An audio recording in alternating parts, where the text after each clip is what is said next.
What's up? What's up? Excited to be back? Excited to be back? Oh, back to the show? Yeah, man. I've been in a while. Has been a long time. So what's right this way. So what's new, man? What are we gonna be talking about today? I don't even know, but I'm just here. Won't left somewhere in the morning to get here. Right here, man. It's a little early for you? Yeah, a little early today, man. It's just been running for the last 2 weeks, so it's like, wow. So it'll be a good show. We're going to be talking about Celebrity Apprentice too, right? Yeah, of course. Today. And there's a little controversy today and none of that. So we'll make it a good show. All right, man. We'll see you in there. Yeah, brother. Dennis Rodman's here. He's a friend of the show. He's been on a million times. And he's in New York. Yesterday on The Apprentice, last night rather, Donald Trump said he was leaving The Apprentice and going straight into rehab. But obviously that's not true because he's here. He was supposed to go to rehab? There's in my Dennis rehab. Rodman. There's my man. Haven't seen him in a while. It's been a while. Wow, he looks fat. I'm busting your balls. Oh, He's busting my your balls. goodness. Careful, don't. I always worry Dennis is going to hit his head on the equipment. That's it. You good? He's so big. He's so tall. You look good, actually. What's up, bro? How are you? Good seeing you. A little early, bro. That's a professional athlete right there. Yeah. How you doing? I haven't been in a while. I know it's been a long time. Everything all right? Everything's cool. Yeah. What's going on? So I learned on The Apprentice that you have a problem with alcohol. I didn't know that. Is that true? You didn't know he had a problem with alcohol? I really didn't know. I mean, I don't know. You don't know Dennis. I mean, I know Dennis likes to party and stuff. Yeah. Why would anyone fucking Carmen Electra drink? That's right. Yeah. That's my favorite story about you. Oh, the one when he was caught? I was looking at a picture of Carmen Electra this weekend. Yeah. She always has like these bikini shots in the paper, like she just happened to be on a beach somewhere, but meanwhile they're totally like perfect. Right. And I'm thinking, man, Dennis fucked the shit out of her and then dumped her ass. I mean, I didn't dump her. Well, it's like we kind of like split. well, dude, on Well, good you terms. cheated on her. dude, you cheated on her. I mean, that's the coolest thing No, ever. he didn't. The chick fell out of the ceiling. Just came out the ceiling out of the blue, bro. Out of the blue. I don't know how they got there. It was snowing women. I don't care. I don't know how they got there. Dennis, I swear to you, I don't care about all of your basketball accomplishments. None of everything that pales in comparison to cheating on Carmen Electra. That might be the coolest thing you ever could have done. That's your sixth ring. Most guys would have just been like, holy shit, I'm the luckiest guy in the world. I'm totally going to behave myself, and I'm just going to bang the crap out of this chick. She's totally enough for me. You just like, we're fucking her, and then fucking 20 broads on the side. Well, you gotta understand one thing, Howard. You something like just like that too, right? You know, you used to have good-looking girls back in the day, yada. But then you got Holly Berry, her boyfriend cheated on her. You got Jennifer Aniston. She got cheated on. Everybody cheated on some good-looking girls sometime, right? Yeah, I guess so. Not but us. But you're one of the guys who did it, Dennis. Yeah. And didn't even deny it, pretty much. Didn't even deny it. I said, fuck it, I'll fuck somebody else. Who cares? I mean, not only who cares, but I'll tell you how amazing this gets. I mean, you're there in Vegas with her at a hotel, and in your bed is another chick. I mean, it's unbelievable. I mean, you know you're going to get caught. Well, that was my bodyguard. He kind of drank too much that night. He was supposed to block tackle her before she got to the room. You hire bodyguards to drink as well? Right. He got to drink too much that night, so it's like, okay, and she just walked in. But I mean, when she married you, she knew the score, Carmen Electra. I mean, she knew you were the bad boy, so to speak. I mean, you know. a lot of girls like that, like guys in the demon aspect, of life. So she liked it, and now all of a sudden she got some guy that's in the band, some band or something, right? Yeah. Do you think there'll ever be a woman who could tame you in the sense that like you'll just be a one man woman, one woman man or whatever the hell it is, the expression I'm talking about. Will you ever like be faithful to somebody, you think? I don't know. Well, it depends on if I can turn 60. Yeah. If you get to 60, you think you might. If I get to 60, I'm pretty sure I can tame myself. Dude, don't turn 60. You're too cool to turn 60. Right, seriously. Yeah, He might be the Hendrix coolest went out. 60-year-old. Well, it's just like Hugh Hefner. He's on his way out, right? Yeah, he's still banging away. Is he still married or not? Are you don't know? You're not, right? You got a divorce. I saw him in Vegas. For the 50th anniversary or something like that, whatever. And he didn't look too good. No. He didn't look too good. Well, the no. guy's like 80-something years old. But what is Dennis's marital status at this point? Single. Well, I am. Yeah, I heard you got a divorce. I did. I heard your wife divorced your ass. I didn't hear that. Are you serious? That's new to me. I heard she's got 2 of the Bulls rings. Yeah. Well, you don't bust my ass, don't you, bro? She loves kidding me, don't you? I'm hiding behind Howard. He's like Clint Black. Clint Black, huh? Yeah, you hate that guy, huh? I fucking hate him, too. I don't hate him. I just think that he's... Who is he? I don't know. He's a country singer. He's a country singer. Oh, He's fuck just- him. Didn't he marry some TV? Lisa Hartman. Lisa Is Hartman. she still married to her? Yeah, I guess. Yeah. probably looks What was good he now. doing on The Apprentice? I didn't see it. Was he busting your balls? No, it wasn't that. Just one of those things where he has that ego, think he's the shit, you know, and and I thought his career was over like years ago, you know, but he got on the show. I don't know how the hell he got on the show, and I kind of bitched down out because, you know, he could have had some better quality people on the show besides, you know, me, Melissa Rivers, Joan Rivers. We were the coolest one on the show, and a couple other people. Were you shocked when you signed up for The Apprentice and you didn't know half the people who they were? I mean, because you said Celebrity Apprentice, and you're like, are these people celebrities? This is more like The Apprentice. It's like The Apprentice, right? Yeah, you were on the regular. I think you were on the regular Apprentice. How did you get on the regular Apprentice? You know, it was just weird because I couldn't believe that I was on that show and I saw the quality people on that show. There's nothing wrong with the people, but I think, you know, most of the people got on that show, they wanted to, you know, get their career back jump started again. They were sucking off your fame. The whole damn show they were. I mean, every show. Well, let's see what Dennis is going to do today. Well, Dennis going to have a meltdown. Dennis is having a breakdown. Dennis is this. And I'm like, damn. It was like the Dennis Rodman show. It was the Dennis Rodman show with Donald Trump hosting it. Yeah. You know, last night when I tuned into the finale, I was like, who's that girl with Joan Rivers? The poker player? Yeah. The poker player? Yeah, she's... Who was on with you? Do you know who was on with you even? Can you name them? No. Clint Black is one. Clint Black, Herschel Did you know Walker. Herschel Walker? The singer, the black guy. Brian McKnight. That guy. I don't even know him. This would have been good if it was 1983. Right. That's right. Yeah, Jesse James was on it. Jesse James is a motorcycle. Well, he's married to Sandra Bullock. Yes. And No, Jesse James, the bank robber. No, he's dead. I would have watched that. Are you friends with Jesse James? Yeah, we're friends. We've been friends for a long time back in Long Beach days in California. Yeah, and then he was being a dick to you, huh? Well, he always been a dick to me. I mean, from day one, it's like since I was the biggest star on the show, I mean, they wanted to kick me off the first show. They wanted to get rid of you. They wanted to get rid of me really bad. Thank God Dice was on. Dice. Do you like Dice or no? Dice cool, man. I know his kids very well. They're Jewish. Are they? They're Jewish. What's that mean? They're dirty heaves. No, Dice has Jewish kids? What do you mean they're Jewish? Tell me about that. What is it? They're Jewish. I swear to God, the show last night, dude, it was so surreal because it was like I swear to God, it was like going to a bar mitzvah but 60-year-old. Yeah. I swear to God, I was like this. I was like, wow. What do you mean? Why was people it? Explain to me, Dennis. I want to understand. Why was it like being at a bar mitzvah? Like, was it just like what was so weird about it? Because of Joan and Melissa? No, it was just. I couldn't believe it. I went back, reverted back to 1986 when I lived in the Jewish community. Right. And every day I, went to the Jewish community center, play ball with all the Jewish kids, and last night I looked in the audience and my Lord. I said, what the hell is this? They all grew up.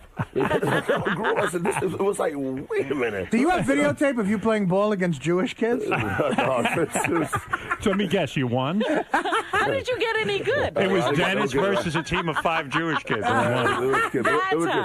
It was fun last night, but it was just way too much. After the show, it was more like a photograph session and it was like a photo op. It was a photo op. I was like, wow, dude, we've been sitting here ever since 4 o'clock in the evening. Now it's 11:30 at night. It's so not your scene. It's not that part wasn't my scene, but that's way too Jewish. That's not the right. Really? Joan and Melissa, they're Jewish. Yeah, but they're cool though. Joan, they're cool, man. Even though they're Jewish, they're cool. They're cool, man. But like they're showbiz Jews, you know. Yeah, they're not real Jews. They're not dirty Jews. Well, they don't swallow nothing like that. Right. Would you fuck Melissa, or is she not like hot enough for you? Oh no, last night she looked pretty damn good. Could you go out with her?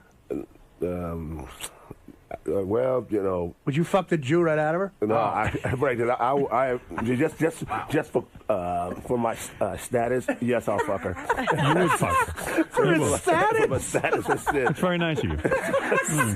Just for my status, yes, I would. In other words, you don't want to go down on record saying you won't fuck her. I won't fuck her, but you know, I won't. Just for my status, just for my. So talk about an offensive rebound. So you are married? I mean, my notes had said you were divorced. I don't know what's going on, dude, with that. Are you living with her at all? I never lived with her. They never lived together. Never lived together. You speaking to her at all? We talk every once in a while. How do you stay married when you only talk every once in a while? Sounds great. Shit, that's Howard. He did it for years. He did it for years. Howard didn't talk to Dennis's wife for years. All right. So, Dennis, what's going on, though? I mean, you got to at some point, I mean, I always worry about you.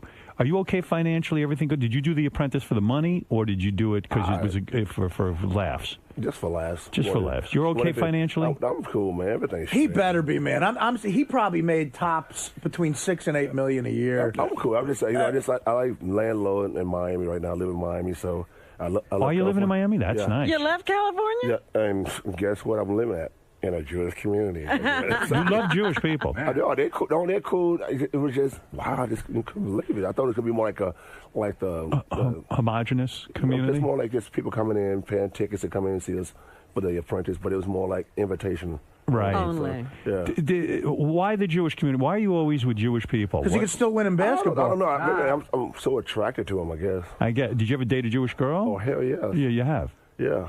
And do you stick out at all in the Jewish community? I mean, No. I just blend in. You do blend in, so it's not awkward. I just blend in, bro. Yeah. Give me that yarmulke. Right. I'll kick you out. Go ahead. So it's a nice life and all of that, and the money is okay. You're doing all right financially. Do they pay you a lot of money to be on The Apprentice? They should. Nah, it was more standard. Really? It's more standard. You know, they don't pay me like $50 million a year.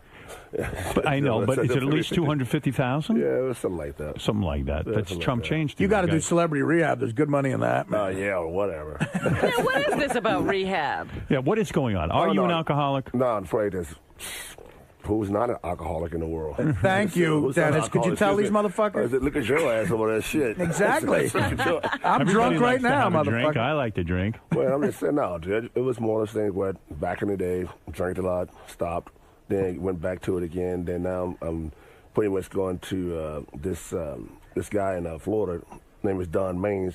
That's been doing a pretty good job. We've been talking a lot, and we've been doing a lot of rehab stuff together. I see. This guy Don is a guy who helps people stop drinking.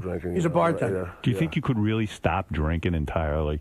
I mean, I always told people, you know, I can stop drinking for a while. But I said, you know what? I don't think that's my nature as far as my whole program. Right. You know, You got to work drinking into your program. I just got to be Dennis. I got to be Dennis, you know, sometimes. But, you know, it's very difficult to stop Dennis a who? hard habit.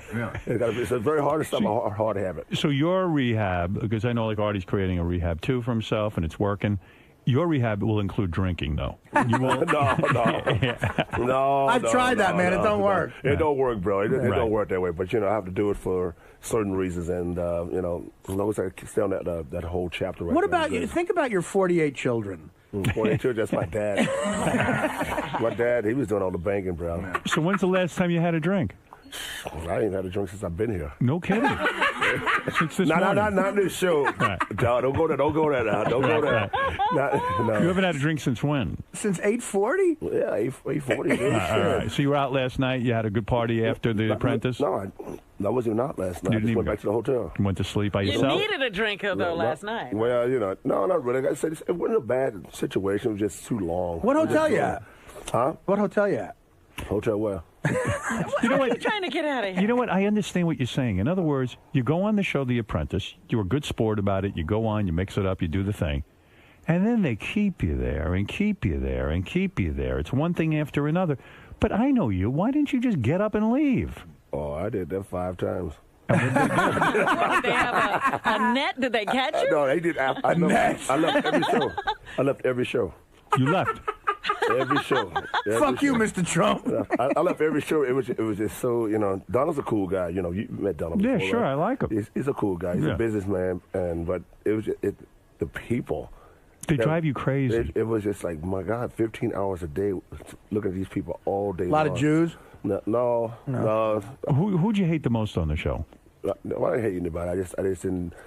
My lifestyle is not conducive to those people. Who didn't you like? I Clint Black? No, it wasn't like I didn't dislike them. It's just I don't like being around people that's bullshit. Right.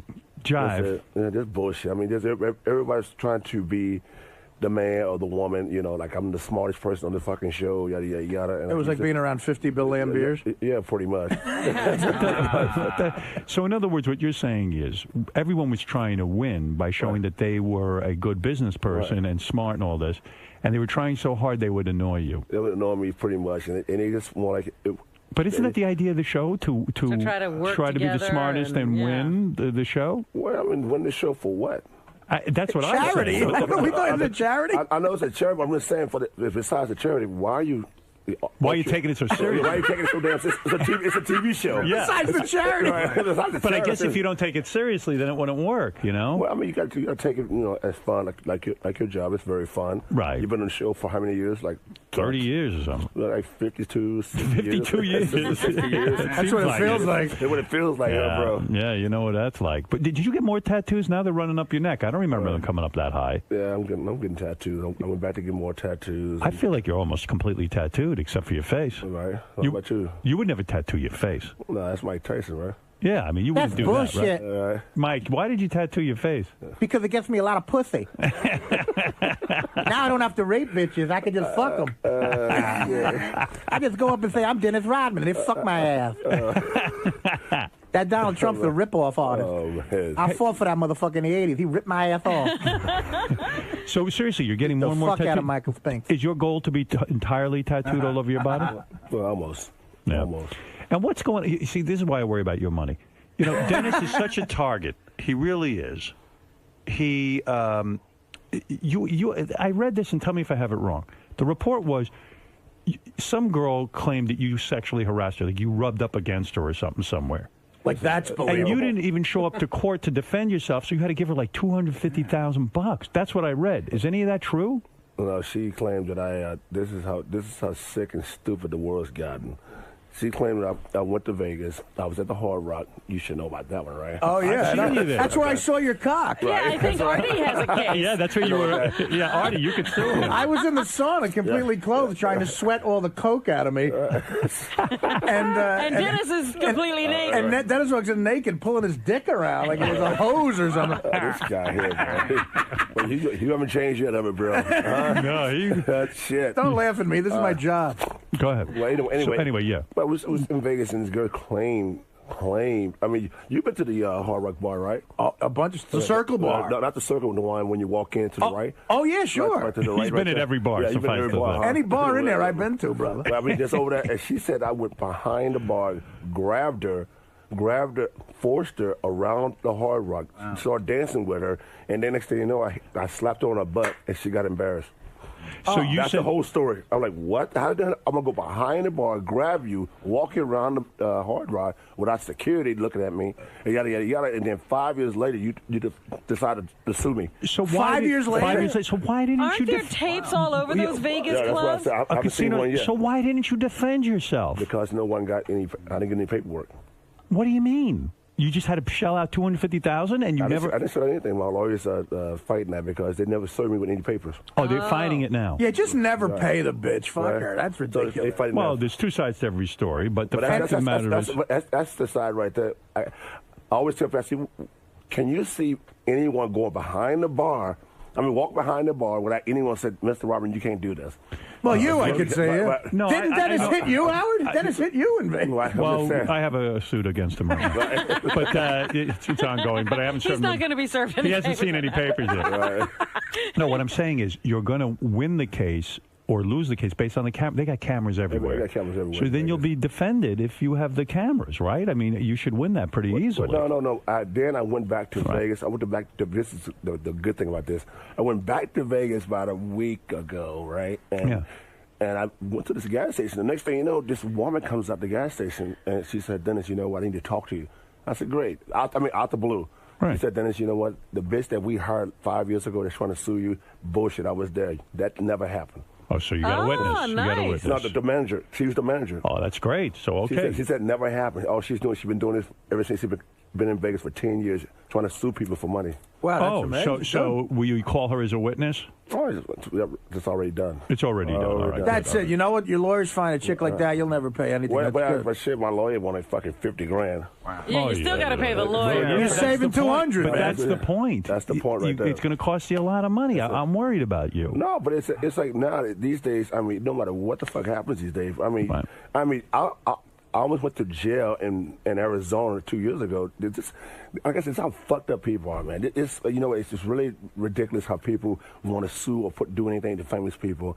I was in Arizona at the Super Bowl at the pool, and they had this show called The Girl Next Door or something like that. Yeah, that's the Playboy show. Yeah, Playboy, right. And one of the gay guys, he was like 6'6", my size or whatever, and he said, "Hi, Dennis, how you doing?" I went and shook his hand. This true story. Shook his fucking hand.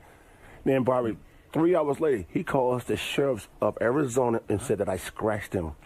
Oh, my God. You scratched him? They came to my door and said, "Dennis, you know what? He wants to press charges." Oh, man.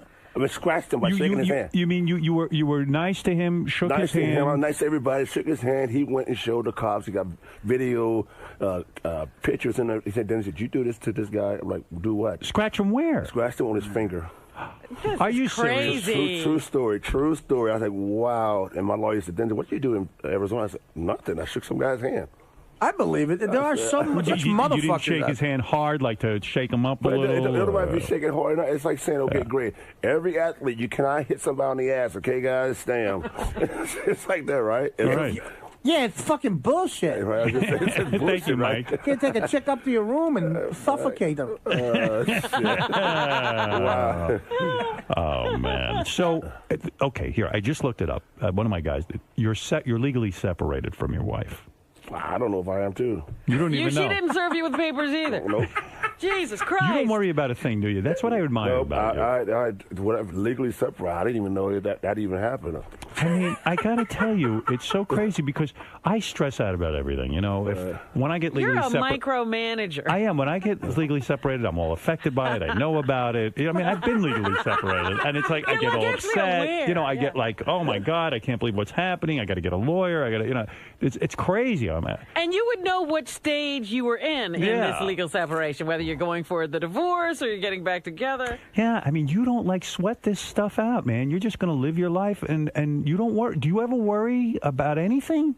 No, not really. That's the only thing I do worry about is make sure my kids are cool and all of that.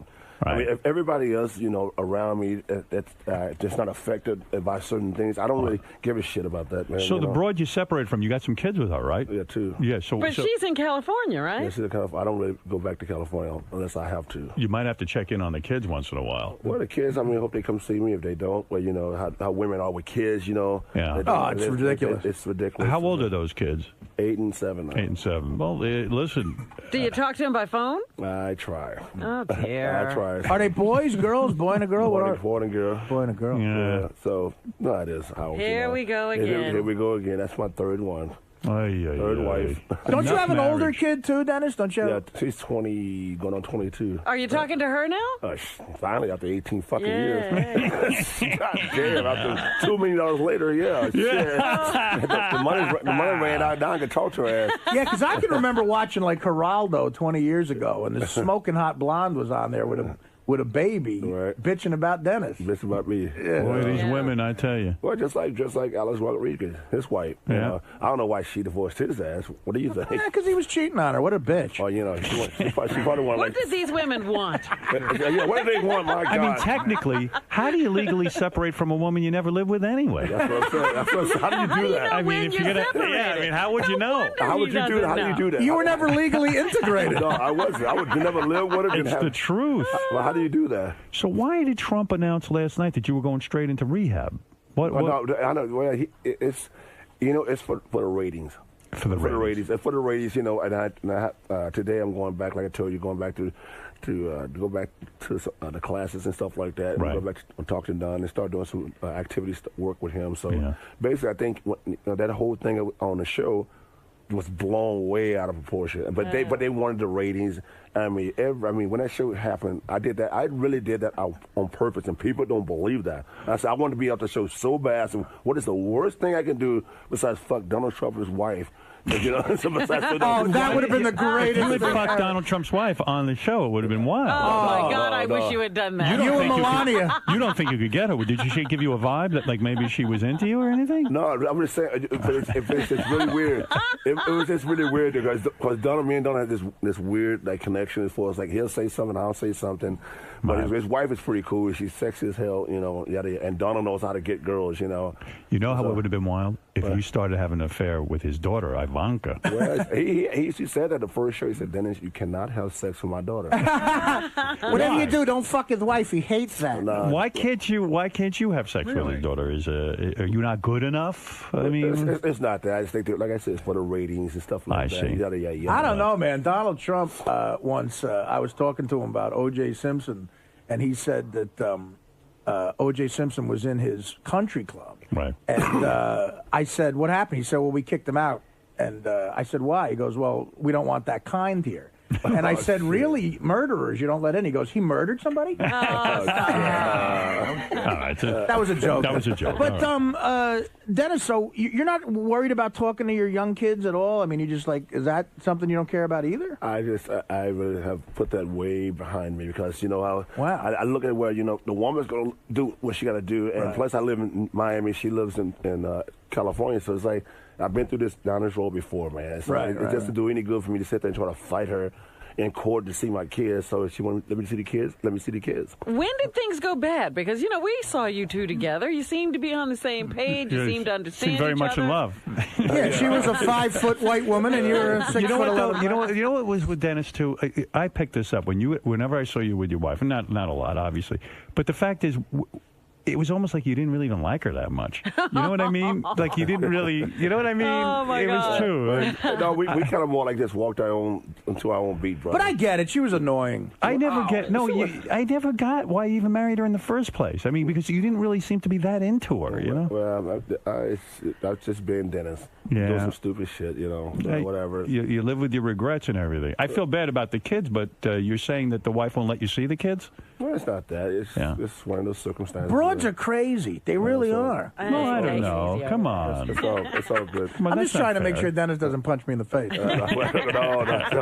Hey, Howard? Yeah. Can I ask Dennis one basketball question? Sure, go ahead. This is actually kind of a news story in sports that he's here. Yes. When Dennis was on the Detroit Pistons, they won 2 championships, one of the greatest teams ever in 89 That's correct.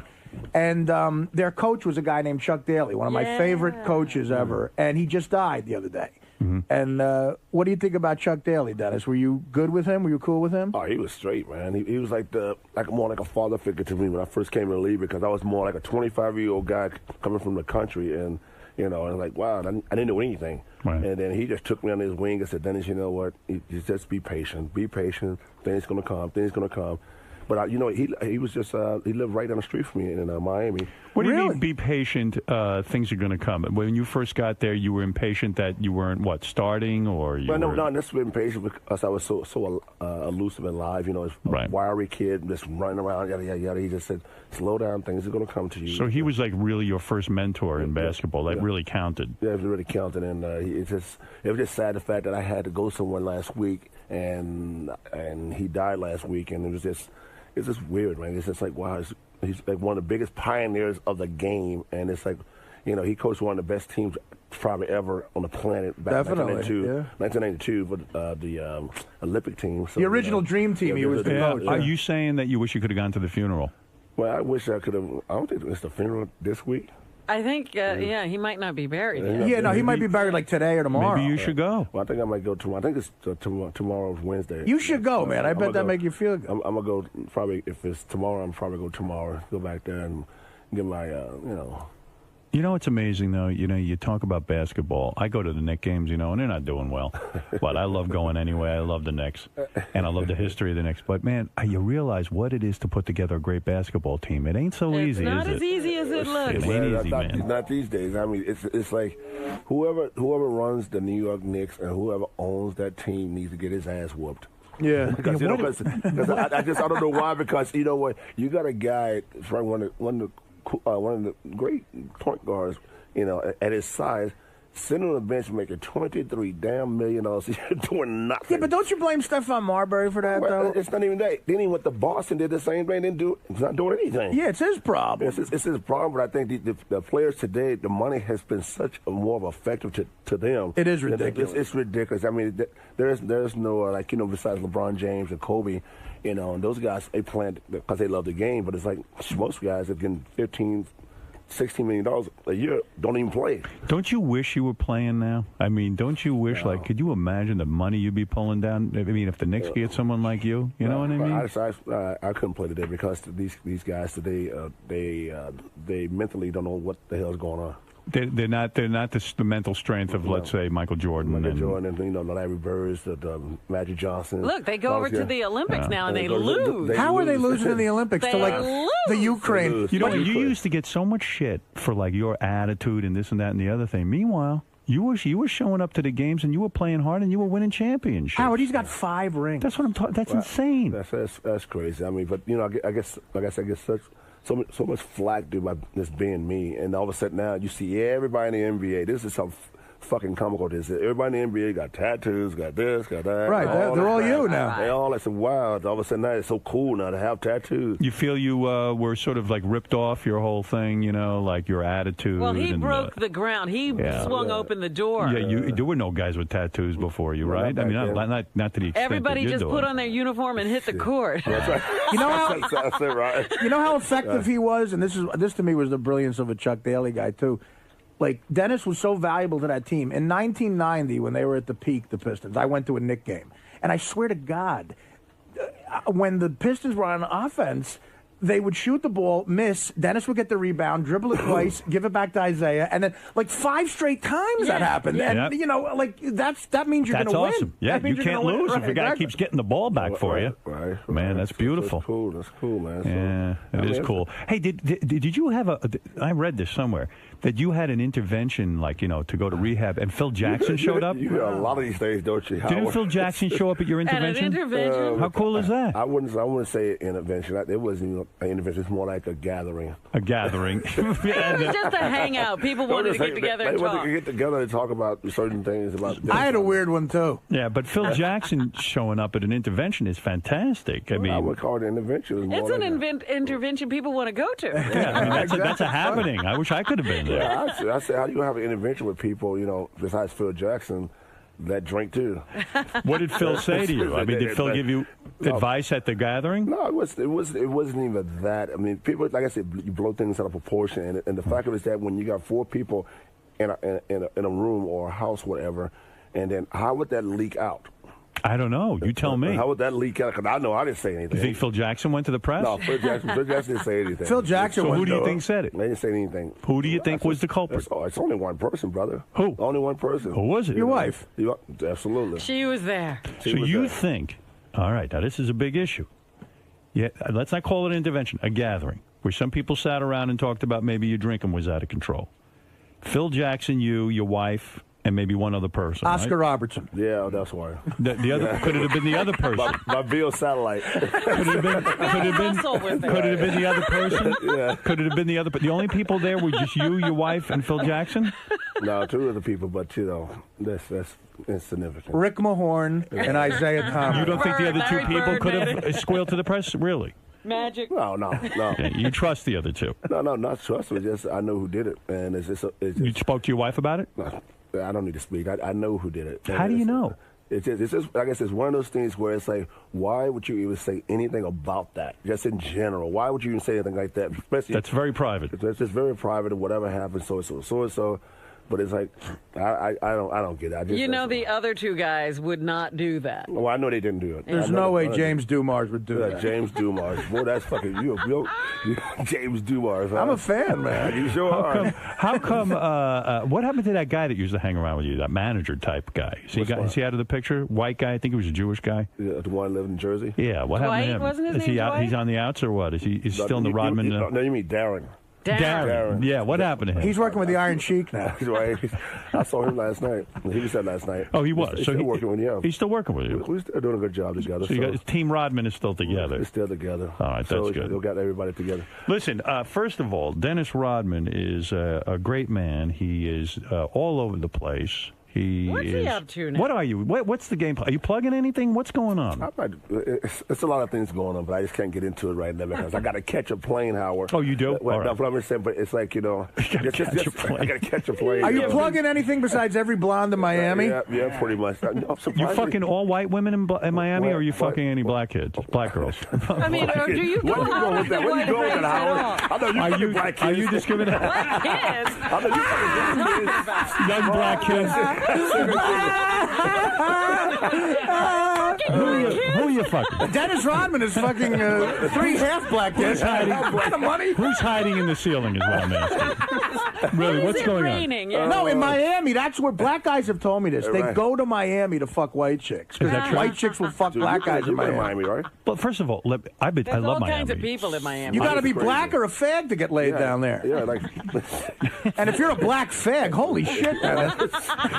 So seriously, first of all, black guys, there's no, you know what, white women, it's not a big deal anymore. We got a black president now. Speak for yourself. I see things changing. Don't you see things changing? I know. Not at my dinner You table. don't? No? I don't see anything changing. Wait a second. Let me ask you something. You don't think that some doors are opening now, that you see white people voting for a black president? That's got to be impressive. Come on, racially. Yeah, but they're not voting for him to What fuck do you their think? daughter. What do you think? Don't sit right. They still vote no on that? You can run the country, but don't go Dennis. near my daughter. Dennis, do you consider Obama black? Well, funny is, what was the last time I was here? Shit, for a few years ago? Yeah, a couple of years. ago. Guess so. And I went out with her. I didn't have anything to do with her. Right. Shit, she wouldn't give me the time of day. Michelle Obama? No, Robin. Oh, you went out with Robin? Yeah, I went out with her. She didn't give me the time of day. I was telling somebody the other day how my doorman blocked Dennis from getting in the apartment. Why didn't you have sex with Dennis Rodman? Seriously, I mean, he's Dennis Rodman. You know he's good at it. Why didn't you? We made a bet, huh? It was a bet, right? Why didn't you have sex with him that day? I know he was up for it. I'm not a one-date girl. You can't do that with me. Right. Did you try to kiss Robin? Nah, me and Robin had a good time. We went out and had a good time. Yeah. And all the shit to do, for me to really just to get involved with her, is to go upstairs, lay down, close your eyes, and just let me get in there and give it hell. Nice. Give it hell. You would have been in great company. Listen, Carmen I'd be Electra, on that list, right? Madonna. I mean, you gave it to Madonna so good. Did you just say? You called me one day. You called me one day, and from my beach house, and I was having sex with Carmen one day. Remember that? Yes, I do. Yeah, you did. So Dennis is downstairs partying, I mean, why would Robin Quivers not take advantage of the love machine that is Dennis Rodman? I love how between me and Robin, I'm the one who's seen Dennis's cock. I see this guy here. See? That's crazy. Yeah. Robin, when you know stories about, didn't Madonna, wet the whole bed when you were having sex with her? Yeah, that sounds like something I want to follow. Right? They all do that. Don't you want to be incontinent? Right, let's do that. Let's do that. Don't you want to shit yourself? Yeah, I mean, don't you want to get fucked so hard that you shit the bed? Everything just comes out of you. Right. Don't you want to shit on a guy's dick? Do I have that right? Wasn't it you that said that you were having sex with Madonna and she wet the bed or something? Nah, it wasn't me. It wasn't you? He broke his cock. Are you one of those guys who broke your Yes, cock? he Dennis did. broke his cock. 3 times, bro. 3 times. How did you? 3 times. I knew. What are you two. doing with that thing? Yeah, I'm in a 3-point stance, bro. What do you mean you broke your cock? I know two times you broke your cock. I broke with this. Broke it twice with one girl, and the other one. The girl with was the your stripper, wife, right? 2 times with the stripper, right? You know the one you were dating for a while. Scores Scores girl. Right. You broke your cock twice. She was lovely. And then you broke your cock with your wife? Not this one. Not this wife. Not this one. A This different was wife. Back in, yeah. What are you? Artie's right. What are you doing with that cock of yours? I mean, that's crazy because you slam so hard. Right. You play like you played ball. You play hard. I don't know how I'm just saying. It's like just like you. You got a beautiful girl, right? Yes. And what did you do when you slam her? I try to give He it to her tries to hard, slam her. but I try not to break my cock. Does she wet the bed? No, Does she wet the bed? Does she wet the please. bed? No. One time she spilled some wine. Professor Wine, right? Philip, you're on the air. Go ahead. You're on with the great Dennis Rodman. Wants to catch a plane, so I don't want to hold you too long. I'll take 1 or 2 phone calls and then that's it. Go ahead, Philip. Oh, we gotta do this. Yeah, I was wanting to talk to Dennis about I remember he was on the Pharrell show about the time you and Beth got married, and he said he had a chance to have sex with Beth one night at a party. What about that? Why did you never have sex with my wife? You had the chance. Why did you stop? The new one or the old one? No, my new wife. Oh, that one right there, huh? You mean you had a chance with both?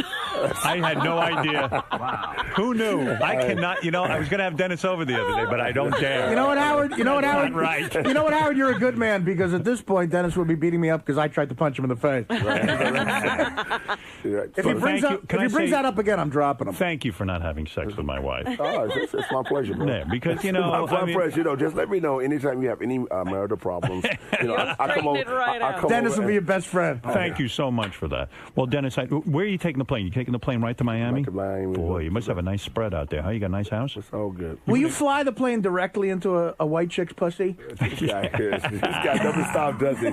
He does not stop, bro. Did you have a girl in your hotel room last night? No. No, you did not. No. I'm glad. You take a break once in a while. Are you off booze and women? Well, things have changed a little bit, but I'm still a wild, crazy guy. Yeah, booze and pussy. That gets so annoying. That's so annoying. Let's go to Vegas and try to. Yeah, let's have Phil Jackson come to the house and lecture us. Dude, I'm doing. Hey, Dennis, I'm doing stand up at the Hard Rock in Vegas in June. I'm personally inviting you to come. I want to. Yeah, so you can fuck me, right? No.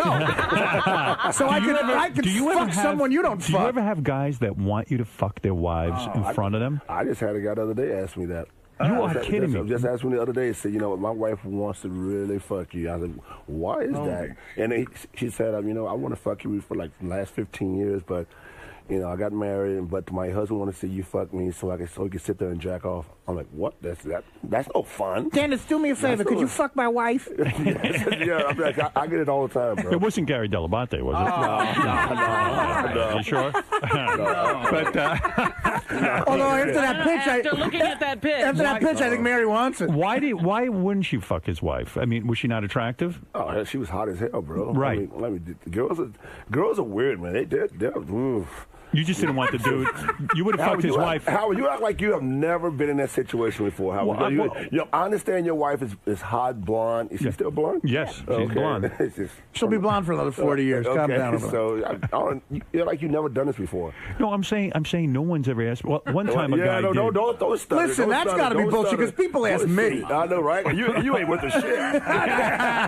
Yeah, you're worth shit, man. You ain't worth a shit. Get the fuck out of here. Where's your plane? He got that little cock over there. Pistons suck. Pistons suck. You sucked on the Spurs. That's a lie. That's a lie. That's a lie right Why don't you show up for a Laker game one? Oh, my God. But seriously, I think Dennis means I've been asking guys to fuck my wife. Is that what you're saying? Because I don't understand. No, seriously. Why not? I guess it's creepy to have the guy in the room with you. That's what you're saying. But you would have fucked his wife if... Well, I was there one night. Remember when we were out and I went to the bathroom, I came back to the table, there was a lesbian at the table, and she wanted Dennis to go home and fuck her girlfriend. Look at you, man. Oh, that's Eric, one last call, because Dennis Rodman does have to get back to that beautiful place of his in Miami. What, do you got, a condo, or do you have like a house? Penthouse. A penthouse? Right. Oh, the action that must go you're looking on out at the water. The water. Actually, I am. Yeah, the water. You go out on the beach there every day? You walking around? Just taking care of business. So, just going back and handling my business. That's it. That's it. You low key. Well, I got to go back and take care of, my situation, so. Oh, I see. You mean vis-a-vis your wife? He's on lockdown. What do you mean your situation? My situation with Don Maines, Oh, with the drinking. Yeah. Right. He's like Artie. He's got 24-hour supervision. You look kind of sober to me. Well, I'm sober. Come on now. He's not like me. I can't get white pussy. Eric, go ahead. What do you want to say? Yeah, I just wanted to ask Dennis if he ever countersuited any of these assholes that sued him, like, scratching his fucking finger. Would you ever consider it? You know what? It costs so much money to countersue, and then what are you going to get for it? You'll get nothing. It's just so ridiculous, bro. I mean, just what about your attorney costs? Well, that should be the fair thing. If a case is found frivolous, they should have to pay your attorney fees. Absolutely. That would be the fair thing. It's a perfect country. You know what you need to do? You need to be very careful where you go. You have to really behave yourself. I mean, extra special, because you're a target. Yeah, Miami's a perfect place for you. Miami's probably the worst place for you to live, honestly. Well, I don't go to South Beach as much as you think I do. I stay in Aventura, the Jewish community. Right. So you're going to go back to Miami now. You're going to fly to Miami from here. Right. You're going to go back, and you're going to get into some situation with this character who's going to talk to you about. He's taking classes. We're taking classes. You're going to take a class. All right, take a class to understand how to control my lifestyle. I see. You know, you think it's going to work, Dennis? I mean, it's been working. I mean, you know. Why don't you videotape that and put it on TV? That's an instant hit. It should be. Dennis Rodman reinvented himself by not partying and drinking and stuff like that. Absolutely. You in class? Forget it. You bring a notebook and pencils and everything? I do the whole video thing, you know, working with horses, animals, and kids. Oh, and stuff really? like that. Oh, no kidding. Here's the title of the reality show: Dennis Rodman, sober and knee deep in white pussy. I like it. It's got a ring to it. I'd watch it. Are you doing the golf thing? Do you get in that golf thing with LT and Michael? Michael and Scotty, they all live in Florida. Yeah. They all live. Do you ever see those guys? I always have felt like you didn't have a friendship with those guys. What? Scotty, I see Scotty a lot. I saw Michael a couple of times. And, You did? Yeah, we're all friends, man. When you say friends, I mean, will you go over to their house, have dinner, and this kind of thing? No. What is the friendship? More like when you see them out in public, you know, I go talk to them and sit down and talk to them. Cause we never sat down and talked to each other when we played. Never did. Things were too intense? No, we just never had anything in common besides basketball. When you were on the court with Jordan, it seemed sometimes like you'd be like going nuts, and he would grab your shirt and like say something. Was he a guy who was like a calming influence? Tried to boss you around? Did you like that? Or? Mike was cool, man. Mike, I guess he's probably the best player to ever play the game. Right. How much pussy is he getting? He's divorced now, right? Forget it. Well, shit, he had to pay $160 million. He still hasn't gotten over it. He's still murmuring just to get laid. He can't even get it up now. I don't think he's doing. I don't think he's doing that. He has a white girlfriend. Does he? I think. Is she hot? Motherfucker. Yeah. They all do. I saw Scotty at an event not too long ago. He's got a white girlfriend. You're saying Michael Jordan fucks white chicks? Motherfucker. That's a damn shame, huh? Scottie Pippen had a white chick, too? Yeah. Oh, and he's got a huge, goofy nose. Wow. No, Scotty's good, man. They're all good. They're all good. They're good guys. They're all good. I always thought you had some sort of animosity with these guys. I didn't know. No. I'm surprised to hear you're hanging around. Well, he's not hanging around with any of the white guys he played with, if you notice. Billy and Beer ain't calling him. You should see the guy I'm with right now. He's from Jamaica. He's black as a son of a bitch. AJ is in there. He's about as dark as. Who is this guy that you're hanging around with? He's one of my assistants that follow me around. Dark-skinned black man? He's very dark. He's about as dark as that mic right there. Is he darker? Is he as dark as Wesley Snipes? Yeah. Can I take a look at this guy? Well, he's sitting there somewhere. He's a good-looking black man. He's Earl Monroe dark. He's a good-looking guy? I want you to see for yourself. Is he very dark-skinned? He's dark-skinned, yeah. I would say as dark as Wesley or Seal or any of those. Just pretty much like Seal. Does he consider you white? Well, you should hear him talk. He talk way whiter than I do. Dennis, what is your story? You were raised by a white family, right? Or Yeah. Is that true? Yeah. I didn't realize that. I used to have sex with country girls all the time. What happened? How did that happen? How'd you get with them? How did I get with them? Yeah. Well, how did that happen? Shit, we just sneak around, you know. No, not the girls. How'd you get with the white family? Oh, hell, you know. Yeah, how'd you go with the white family? I used to fuck their son. No, What? Oh, yeah, you're a dark-skinned black man. He looks like James Dumars. I'm not kidding you. He does, actually. You're right. Dennis was commenting that you're a dark-skinned black man. You are, in fact. Yes, I am. But dark-skinned brothers are in now. Yes, they are. We're back. They're in white pussy, you You're not a fucking motherfucker. guy. Get out of here. True. This is bullshit. You are what you eat. Why don't you guys try some fruit? Hey, if you can't beat them, join them. I know. So Whatever. you're working with Dennis. That's probably a handful. Sometimes Dennis can be hard to control or try to reason with. Is that correct? Well, I think that's just the perception people have. Dennis is a very laid-back guy. He's just cool, just does his What are you thing. doing for Dennis? I mean, what kind of work are you doing? I'm his assistant. I guess the best way to describe what I do for Dennis is, imagine taking the biggest and meanest bull you can find, put him into a china shop. And fucking him. No, I'm not doing that. So when Make Dennis sure he takes a doesn't bull, break and make sure he doesn't anything. break anything. That's my job. And I if something see. gets broken, to make sure no one ever you finds watch out about over him. If things get out of control, you kind of step in and say, "Everybody, calm down." Well, that's just the thing. He never really gets out of control. I Right. mean, if you don't let it get to that point. No, he's a very laid-back guy. Yeah, but he's big enough. If he's actually walking in China, he could break things. Well, nice to meet you. A pleasure. You know what else is good with this guy? He could sound white on the phone for business stuff. I told you. Is that what he's here for? To sound white on the phone? You make this call. I forget. How did you get with a white family? Where was your real mommy and daddy? One was in Philippines and the other was in Dallas. And they gave you over to the white people?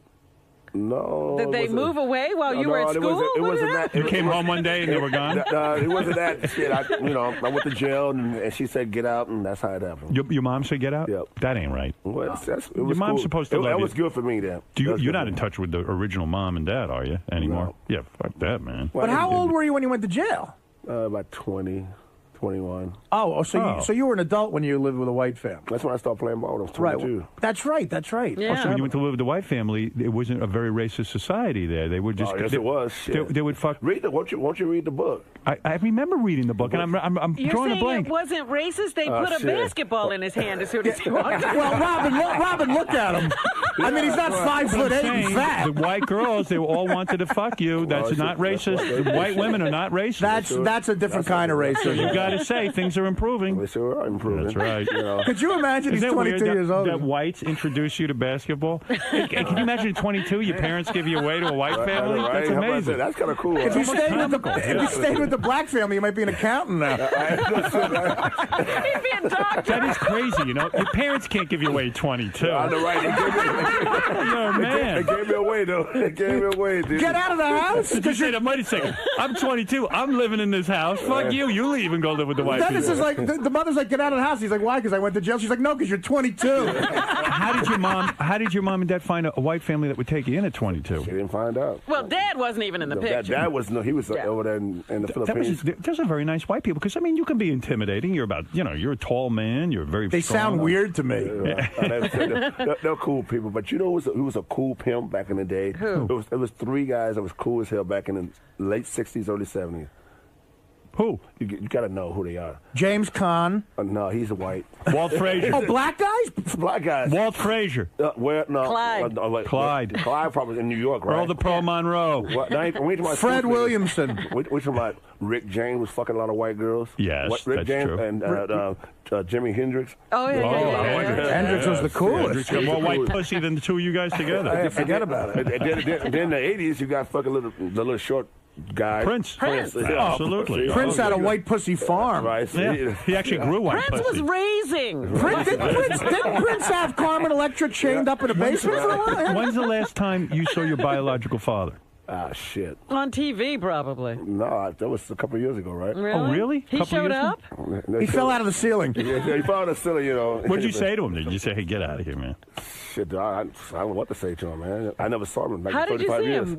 Where he showed up at your place or something? I was in the Philippines. He lives in the Philippines. Oh, okay. And he had 48 kids, and you know. And Sad. I met one of the kids in Seattle. Wow. One of the isn't kids in Seattle. He was like 6'8", literally looked just like me, light skinned, glasses, and plays basketball. Wow. Pro basketball? No. They plays some European league or something.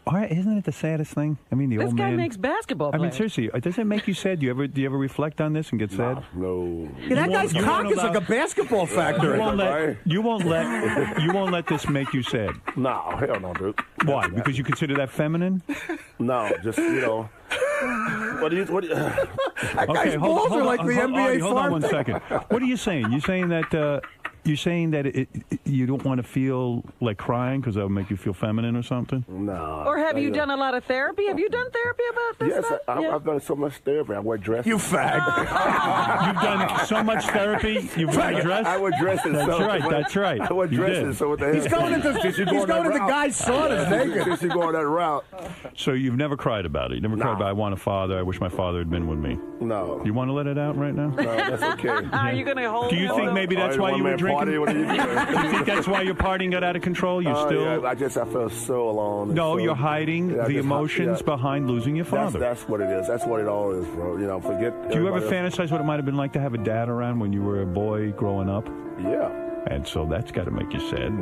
Don't make me sad, brother. You know, since you're playing this little like background music and shit. If I had a father, I probably wouldn't be here. That's true. I probably wouldn't be a basketball player. Really? Probably You know right. who's crying is the guy who looks exactly like him, but without the basketball talent. Well, listen, I know you guys got a busy schedule. I always love seeing you. I love hearing what's going on with you. You know, we're in your corner. I hope you get back. You get into class. I hope the class is everything you want it to be. Right. I hope your teacher's a good teacher. No, he's a good teacher. He's a good teacher, man. Sunday, by the way, just passed was Mother's Day. Who do you send the flowers to? The black mom or the white mom? Well, you know, just make a phone call. Make a phone call Do to you who? call the Who'd you white call? mom, though? No, I just make a phone call. Who'd you call? Conference call? Yes, yeah, conference call. Conference call. I got a conference call. I had a mediator. Conference call. I had a mediator. I need conference call for Mother's Day. Dennis, did you call your white mother or your black mother? Well, I called so-called my wife. I called her to make sure that the kids love their mom, because it's Mother's Day. Right. That was nice. But this was the stuff like that, just make sure it got out there. But your mother, I mean, who do you call? Do you call your black mother? You got to be mad at because she gave you away at 22. No, I'm not mad at her. I'm not mad. Did you call her on Mother's Day? Well, it's like this. I've just made reference. You made a reference to her. I made reference to my conversation. Your mother gave you away as a young 6'8" baby. You made reference to your black mother when you called your white mother. Right. Well, listen, we got to talk about this more in the next minute. I'm confused. Let's put a bookmark right here and continue this because I could go on all day about it. Dennis, a bookmark is what you put in a book when you're on a page that you want to go back on. All right, smart ass. You can lay him I'll give you a reading test. Dennis will break. read you under the table. Dennis, let me tell you something. I'm serious. In June, I'm at the Hard Rock doing stand-up in Vegas. I want you to come out there and get me laid by a white chick. Don't go. It's been years. You sure about that? You'll get in trouble. Don't go. Right. Don't go. Just bring that Don guy with the alcohol shit. He's going to be He's going to be off his rehab by then. He'll be. He's going to be trying to make the great escape. He'll be back on heroin. So you do a little heroin in here, Dennis. All of a sudden, you got a problem. Dennis, I really do want to understand what happened those years and why you won't allow yourself to cry over it. Maybe he has. We don't know. Next time we'll get into it. There's a lot to talk Instead of crying, about. when you want to cry, try to suck your own cock. You'll find out. Can you do that? No, you can't do that. All right, one last I can answer that, Robin. One yes. last call. Marianne from Brooklyn, go ahead. I was big fan, Dennis. You turned out to be a really great guy. When you were sitting next to Annie and Donald Trump asked you, who would you vote for? And you said Joan Rivers. I thought Annie was going to have a heart attack. It was a great show, Howard. He's not the alcoholic they claim him to be. He kept his cool. Dennis, you rock. And you spoke about Chuck Daly, too, yesterday. You were a very good All guy. right, listen, she's a very tough critic. Well, she's a tough critic, and you know what? And I try to tell people, you know what? We talk about Jews and blacks and stuff like that, and it's not even about trying to be racist. It's more like it's comical. Right. Yeah, we grew up with people like that, and especially in the country community. You're trying to. I love everybody pretty much, but like she said on the show last night with Annie, she probably almost fell out of her chair last night when I said that Joan and whatever. But I just thought Joan did a much better job as far as like being her. Did Joan win the Celebrity Apprentice? She won. We don't watch the show. We're straight. Right. But that woman who just called up is so annoying. That's an Italian woman, and I come from a racist Italian family. Is that Italian? If you want, you could go face fuck her right now. Steve, one last comment for the great Dennis Rodman, who has to get on a plane back to Miami, where he's going to begin his classes to straighten out whatever aspects of his life he needs to straighten out. He's going to his non-drinking class. Right. Go ahead, Steve. Morning, everybody. It's been a long time. Dennis, last night I wanted to comment on The Apprentice too. If you want to put me on hold for later, but go ahead. Dennis, did you forget Annie's name last night when Donald asked you who you were voting for?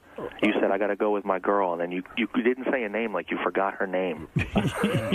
Well, it wasn't even that, bro. I was more like trying to figure out, because I had just such of a small time frame. I'm like, wait a minute, do I go with my girl Joan? Is that Annie? Annie was good though. She was good.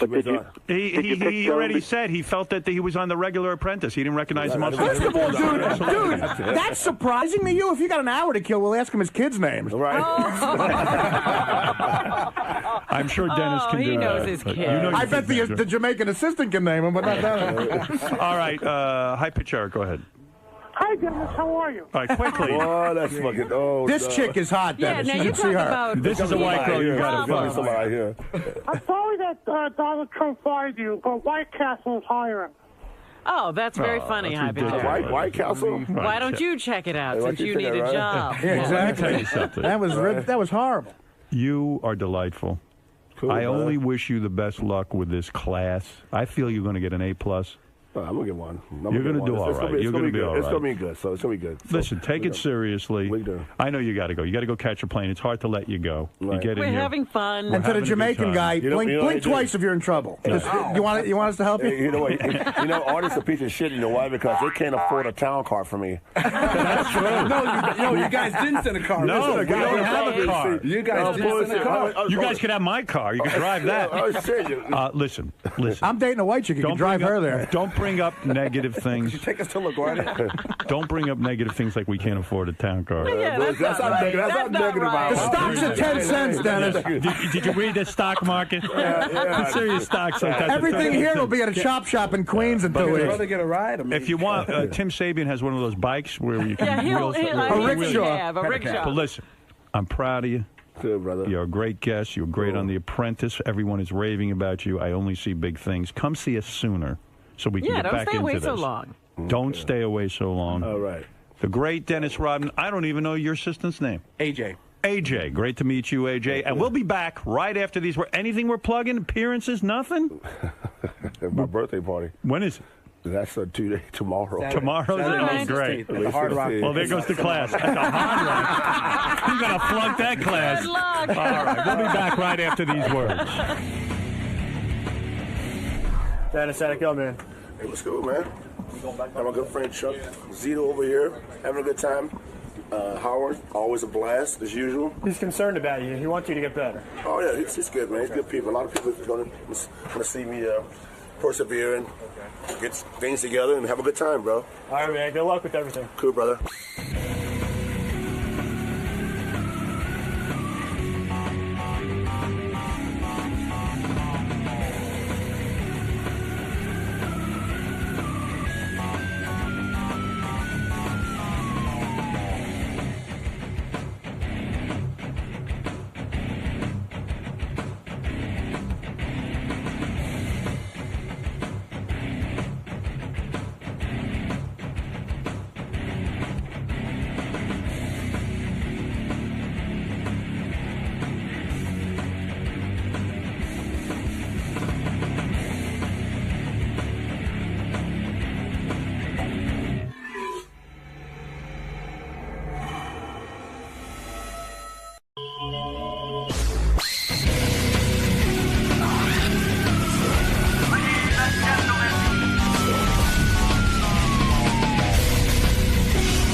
All right, Gene Simmons is on the phone. He is a founding member of KISS, very successful guy.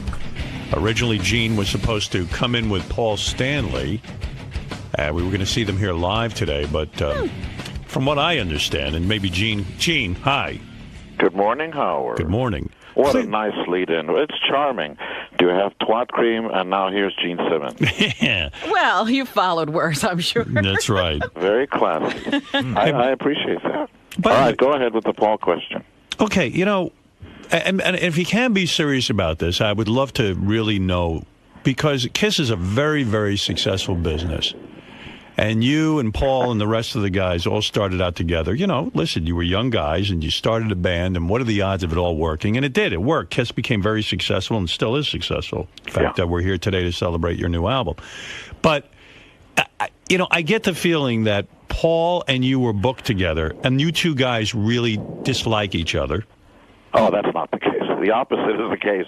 He didn't want to sit early in the morning and get torn apart with twat jokes by Howard Stern. That's not what I understand. Well, how do you understand? Well, Sal's a huge KISS fan, and he was saying that that Paul is fed up with Gene bragging about his sex.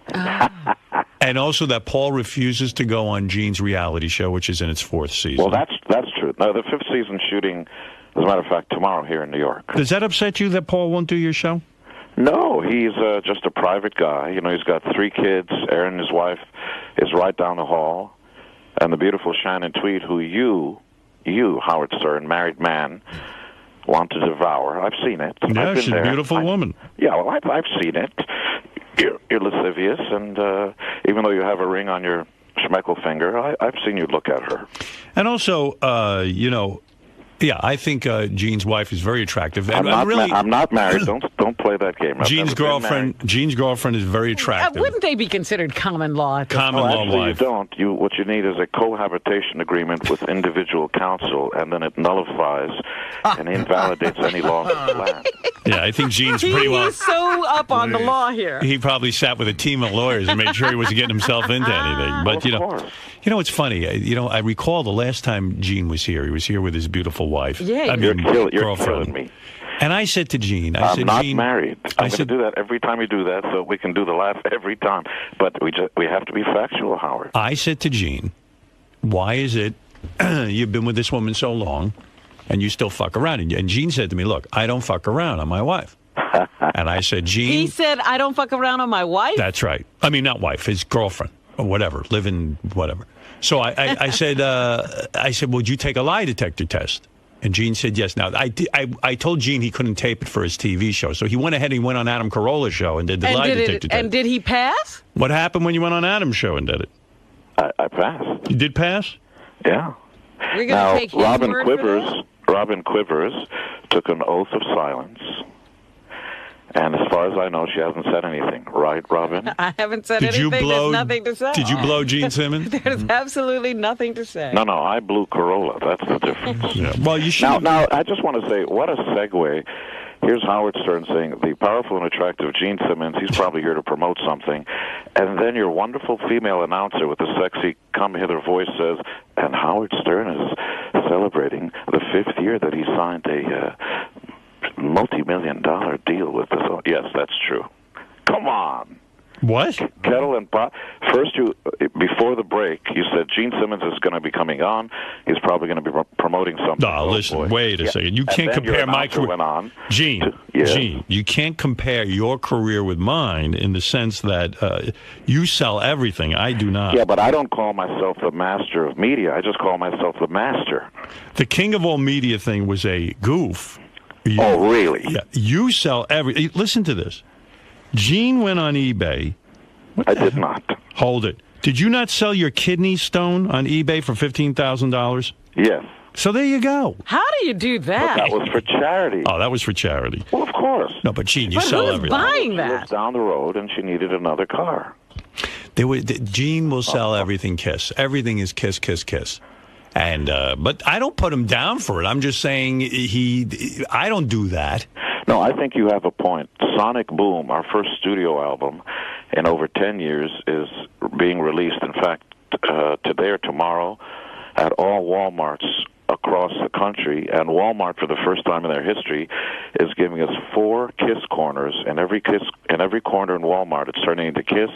That's like 16,000 Kiss corners where you can buy T-shirts and popcorn farts and everything else with Kiss on it. Yeah, it's a big deal for them. Are you going on Letterman tonight? Yes, your pal. Will you say to Letterman? Are you guys going to be interviewed? We usually don't talk. We do our talking on stage. So you're going to perform? Yeah, we're going to try to blow the place up. You know what you should do, Howard? Go ahead. When was the last time anybody called you Howie, by the way? Very rarely. Very rarely. What you should do is to get out of there. You know, I know you go out to Long Island, you're with your beautiful wife, and then you come into work. You never have any fun. You should come out and see us at the Garden. We're playing there in 2 days. You should come out and see how the big boys do it. Enough with a thing like you should be the lead singer in the Ramones, Joey Stern. How much have you gotten that? See, here's the difference between me and Gene.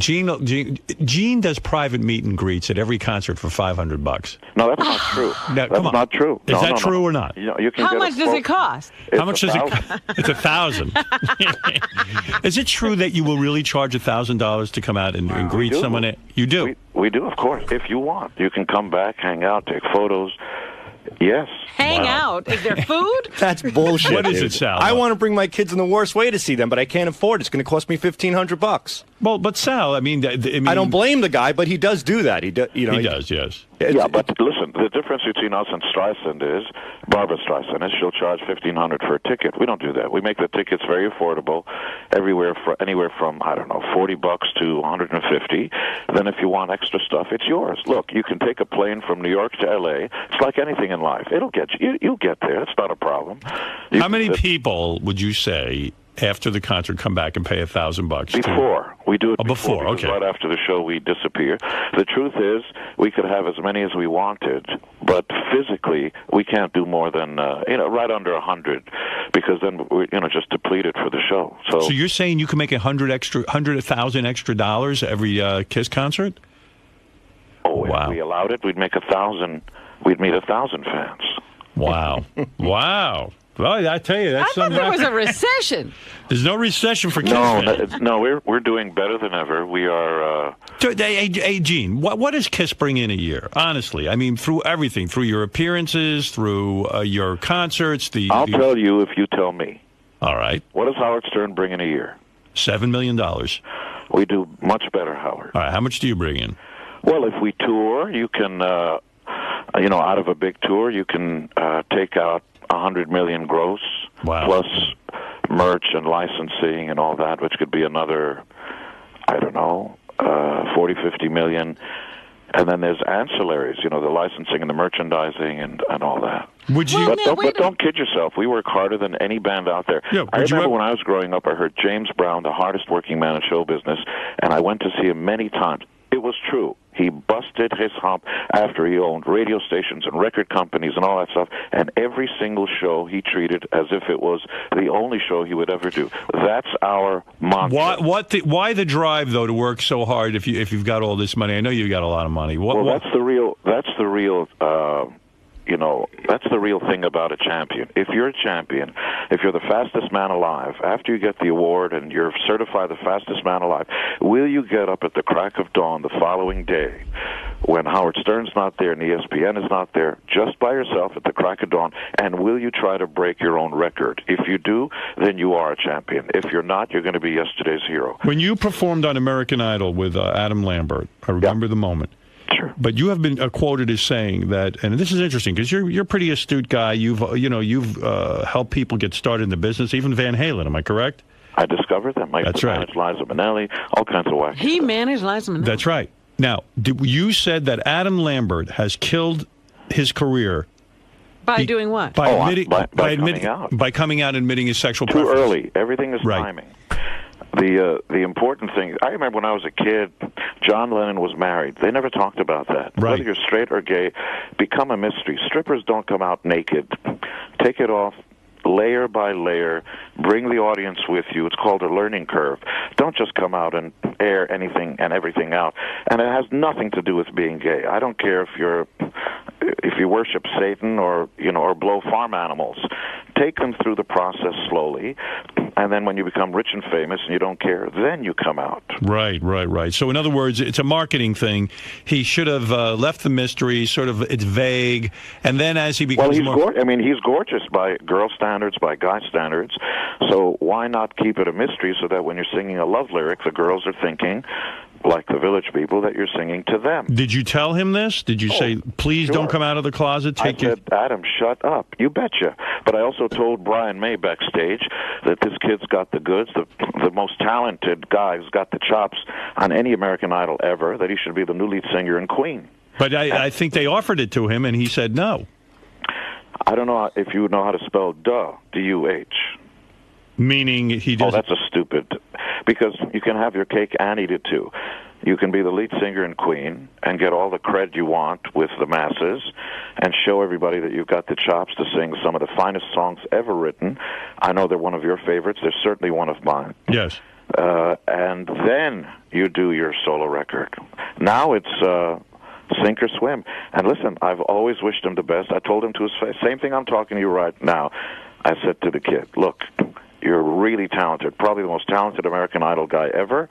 You should really be quiet now. And the next thing is cover story, and he's doing like a Britney Spears pose. It's wrong. So he didn't listen to you?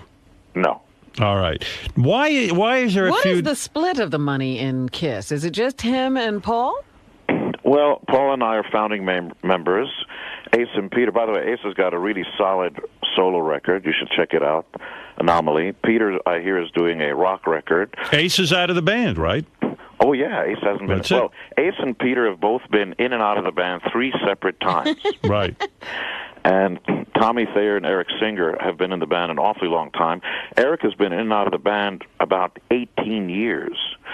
And Ron Wood is always going to be the new Rolling Stone guy. That's just the way life is, and that's okay.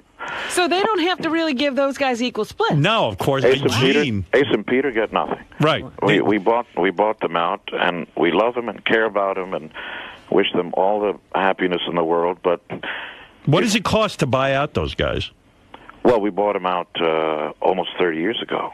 Oh, is that right? Oh, yeah. Wow. Boy, you really are a good businessman, huh? Like you, Howie. Wow. Hey, what's the feud with Sharon Osbourne? Why did she call you a silly man in a silly wig? What is this? No, she said worse than that. So there was a comment by one of the... I've known Ozzy and Sharon for 35 years. Right. And very fondly hold both of them. You know, I think they're terrific, and Ozzy and I have... Well, let's just say we've known each other a long time. But there was an interviewer who interviewed me about their family and their show. And I said on the record, and look, you don't want to comment on anybody else's family because that's a personal issue, and who the hell cares what anybody else thinks anyway? This is your family and your business. And the hairs on the back of my neck would certainly stand up if anybody said something about my family. So the guy, of course, went on to say, the Gene Simmons family jewels, not like the Osbournes. They're straight. They don't get high. Mm-hmm. You know, they don't drink. They don't smoke. Of course not. I never have. But that doesn't mean that I'm saying anybody else should or shouldn't. Sharon took that as a slight and immediately went to bat, as all mothers should, to protect her family. I see. So you're going to straighten it out with her or not? Oh, she let it go right away when she realized what the article was about. I see. All right. Now, when you go on Letterman, because you are going on Letterman tonight, I want to ask you one last question about this.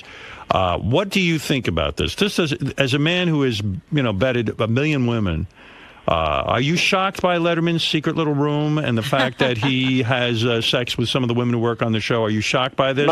No. But isn't it kind of shocking in the sense that he isn't like Gene Simmons, who admits to all this stuff? He's kind of a guy who's shocked even to hear the word sex, let alone to even think about Power sex. is the ultimate aphrodisiac, and I don't mean AFRO. Right. Like Aphrodite. And women anywhere around the world are always attracted to powerful men in powerful positions. But did you think David was acting on it? Oh, yeah.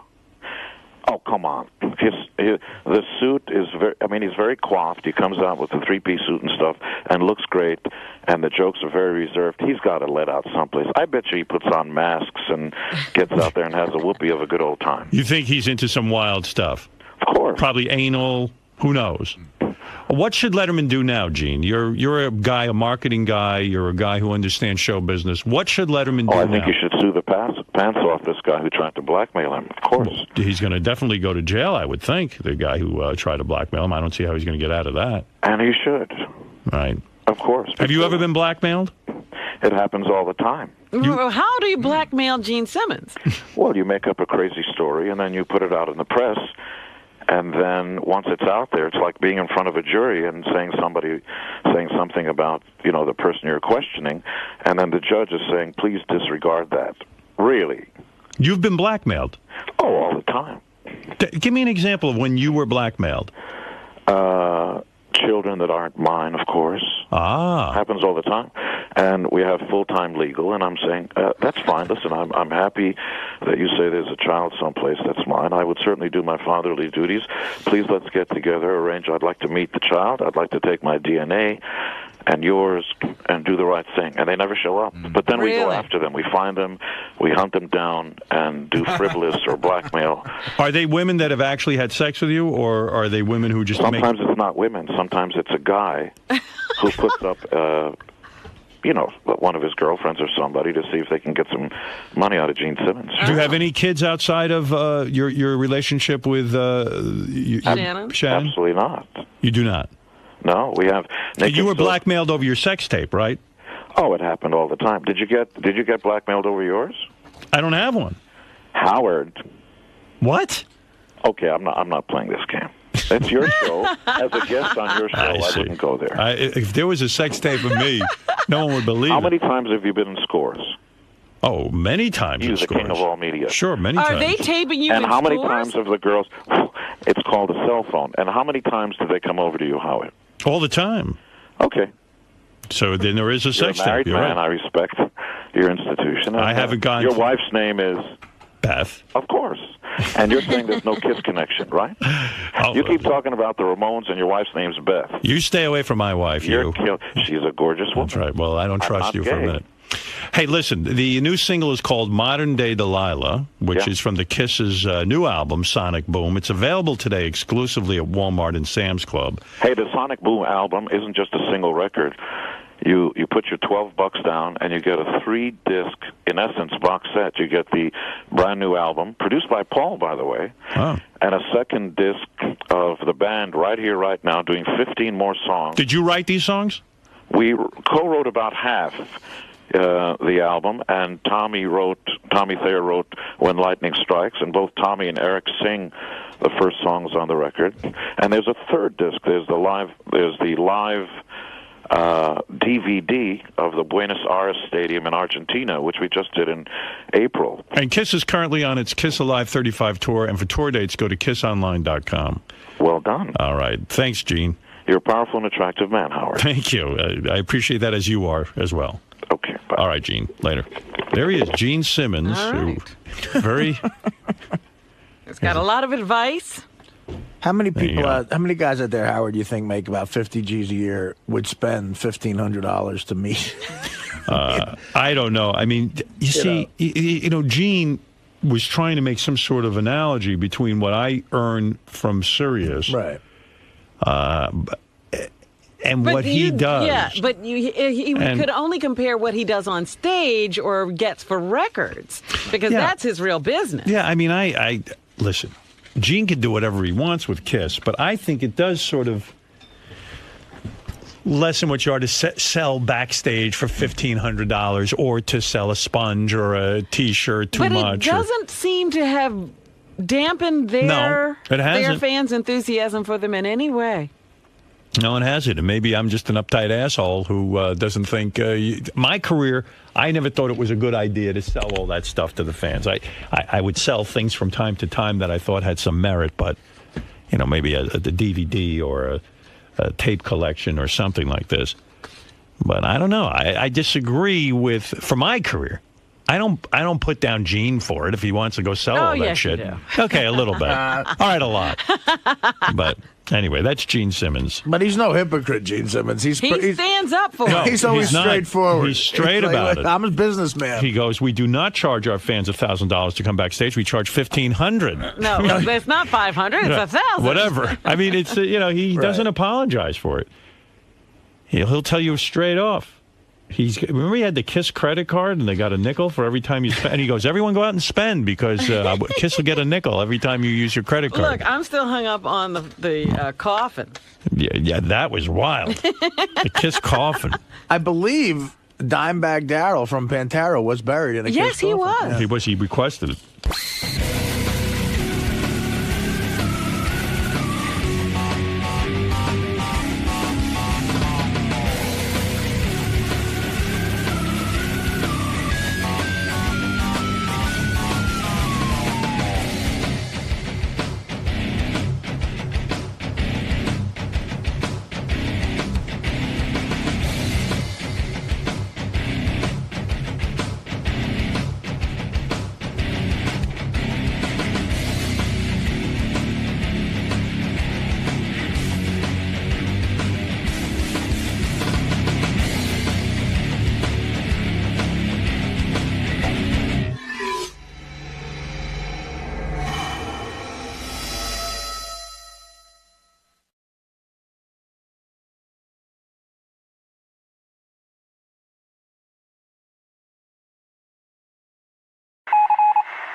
This is the best of the wrap-up show. A recap and behind-the-scenes look with John Hyde and Gary Dell'Abate.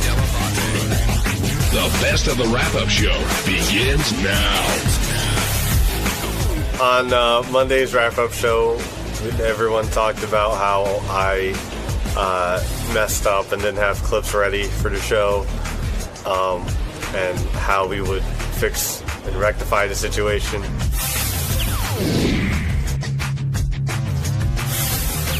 we should talk first about JD, as you were most of the focus of today's show, JD, with those clips or lack thereof. And Gary, normally JD's right on the ball with all that stuff, and I know it must be frustrating to JD when Howard wants something and it's not there, and the shrapnel is just flying. It's not just frustrating; it's my nightmare. But anyways, go ahead. Well, how is it your nightmare? Because it's my job. I have to. I take pride, and I know it's not that popular of a job or whatever, but to who it is? Or not that well known. You know what I mean? It's like you downgrade yourself too much. I tell everyone it's an important job, and there's people that want your job, so it must be important if people want it. Yeah, I know, but anyway, I take pride in having stuff ready. As soon as he calls for it or whatever.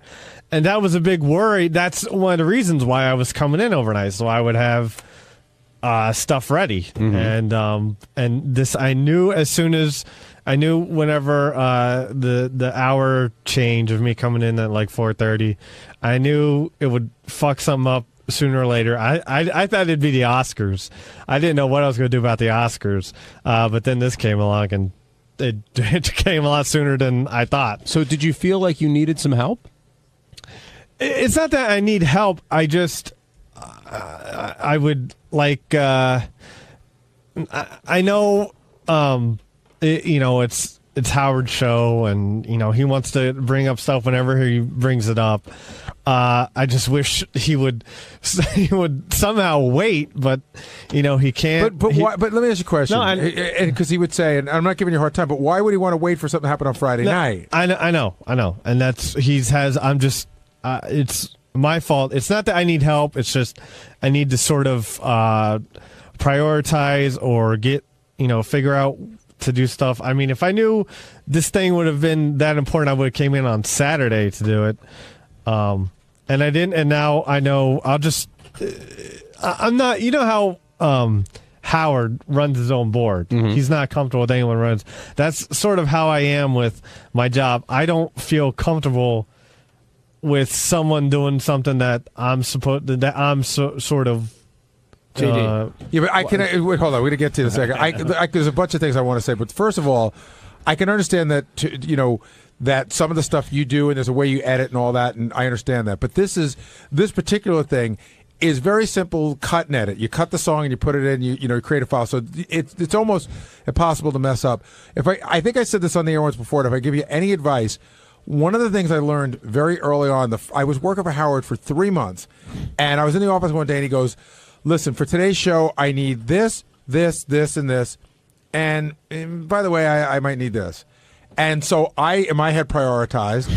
And oddly, the thing that was the last thing he asked for that I think he wanted was the first thing he wanted. That's exactly. And I learned quickly that you have to prioritize, but you can never try to read him and say, "I don't think he'll be interested in it," because a phone caller could call and suddenly he's very interested in it. With the Haiti concert, that's the kind of thing, just knowing the show, that I would know he'd want that ready first thing this morning. Almost not even like he's looking for it, but almost like you'd give it to him and go, "Here's stuff to goof on." So if you need help, we're all about helping you. No, I know. And you know what? The other thing with the Haiti thing is I knew it was this whole big telethon or whatever, and I looked on, I go through a lot of websites to see what people talk about, to see what was possibly controversial or whatever. That way, I would know sort of, I could have a heads up on sort of stuff to look for, and there wasn't really anything controversial or anything all that people. I just didn't read a whole lot about it, and that was another thing. Here's the hard part. The hard part is you would have I watched it later that night. I got home from dinner at like 10. I watched it in like no time at all, and I almost wrote notes the next day to Howard about some of the people and some of the things that were going on, because when you have that many celebrities, it's more observational. Yeah, I'm listening. Yeah, I know. And I've almost, even during vacations, I've almost thought about writing Howard, just saying, "Hey, if you see anything that you might want to bring up when you come back, just send me a note or something, and that way I'll definitely have it." And I don't know. But my original point, I lost my train of thought. My original point was when you said you were going to come in on Saturday to do it. You shouldn't have to come in on Saturday. That should be one of those things where you've got a plan for this morning. So you tell Scott, hey, can you get the stuff for me? Yeah, I mean, it was part of the plan, but it just wasn't. It just didn't.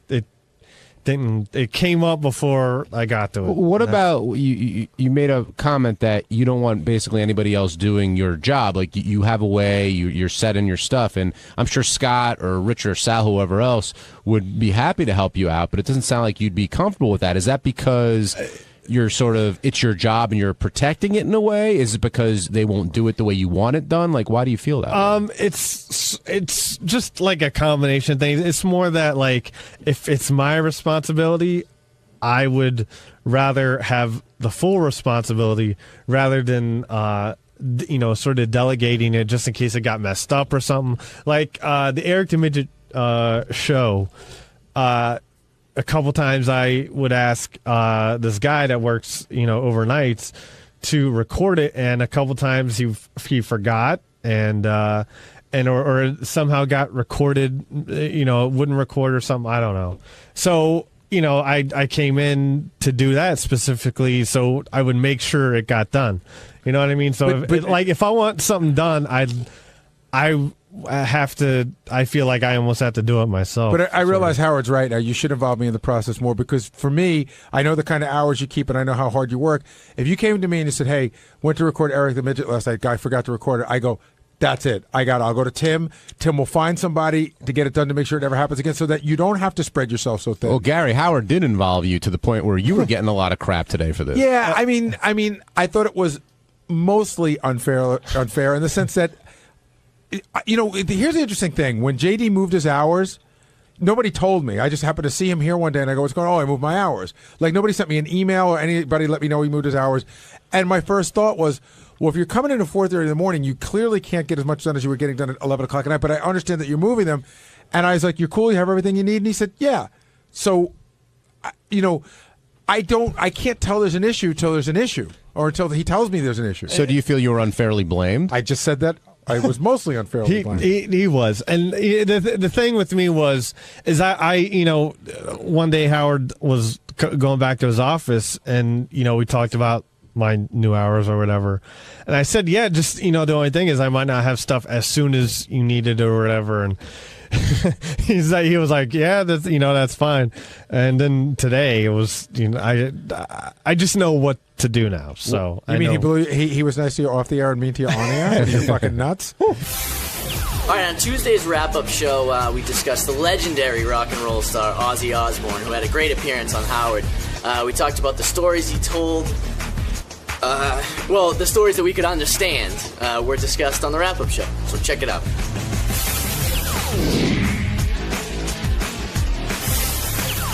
Ozzy looked, he was thin. He looked pretty good, didn't you think, Eric? Yeah, he looked great. He was alert and happy and everything. Now, is it different when Ozzy's in there without Sharon? A little bit. How so? She is a phenomenal interpreter. Sometimes Ozzy says stuff and you don't catch it and you let it go by, or sometimes he says stuff and you do understand him, and then Sharon tells you what he actually meant. And that's funny. Their dynamic is very interesting together. Can you understand Ozzy? Mostly. How about you, Benji? I was just a few feet away, and I couldn't unless I was really focusing.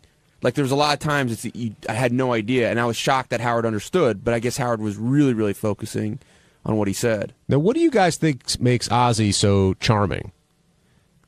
What are you gonna say? He seems like he seems happy. He seems nice. It's the happiness about him. I think he has an I don't give a shit attitude without being arrogant, which is hard to pull off.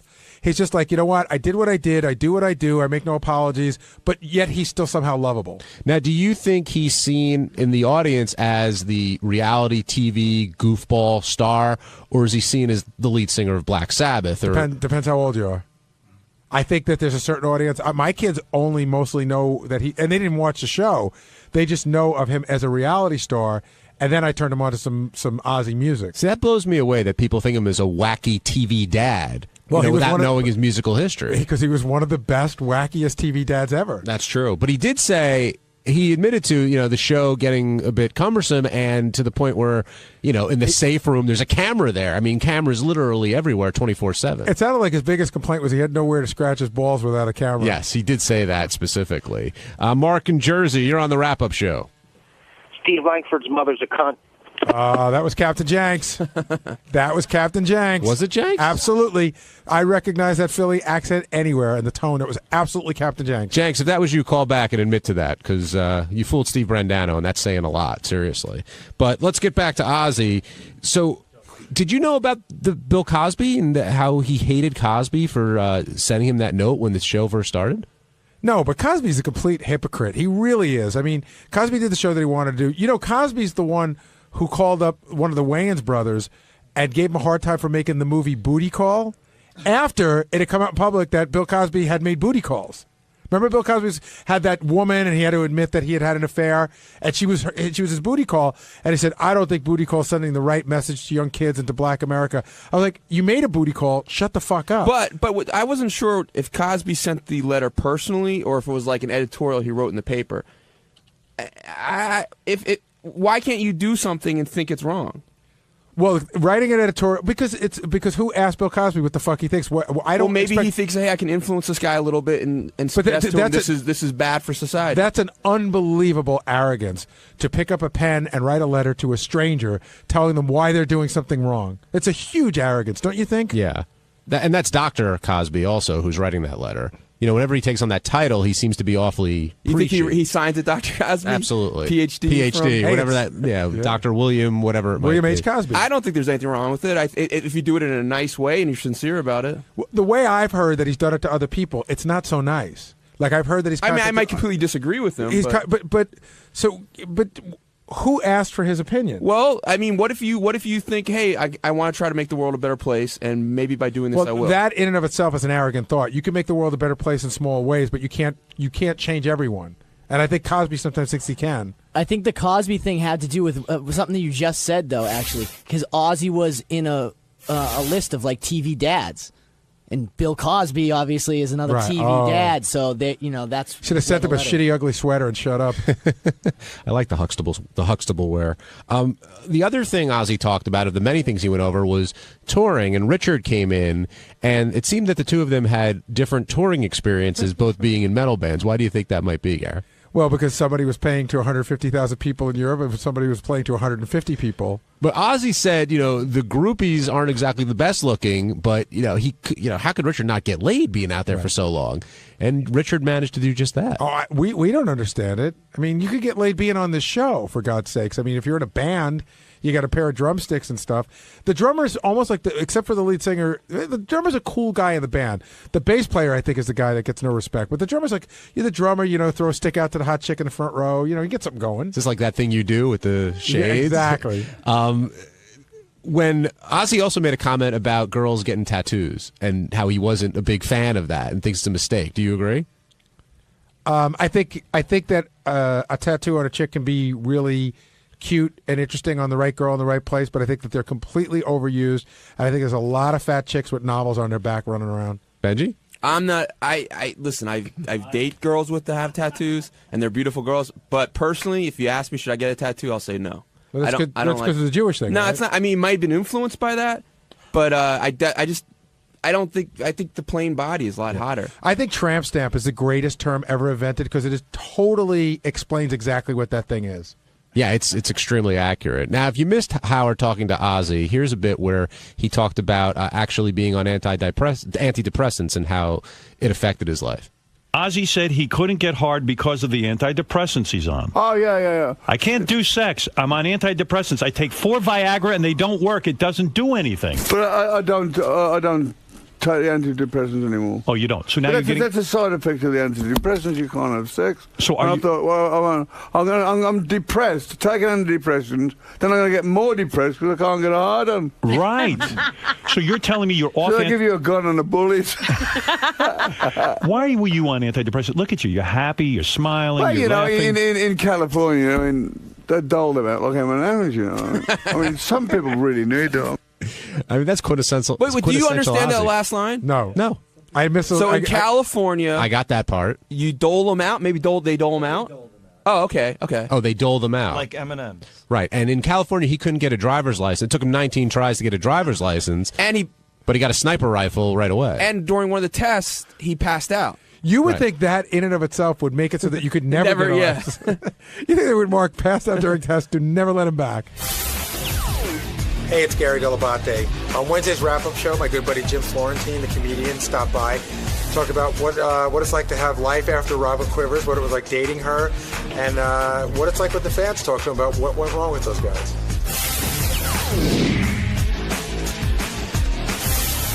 We got to talk about Robin. And 6 in the morning, first thing Howard says coming out of the box is, oh, it looks like Robin got dolled up a little bit today. Have you ever noticed that? Do you think Robin sort of gets dressed up? I know you're not here every day, but does she get dressed up for you? Does she look particularly nice when you come in as a guest? Did she bring the boys out for you? I don't know. Yeah, I saw some cleavage today, but I don't know. Some. I didn't.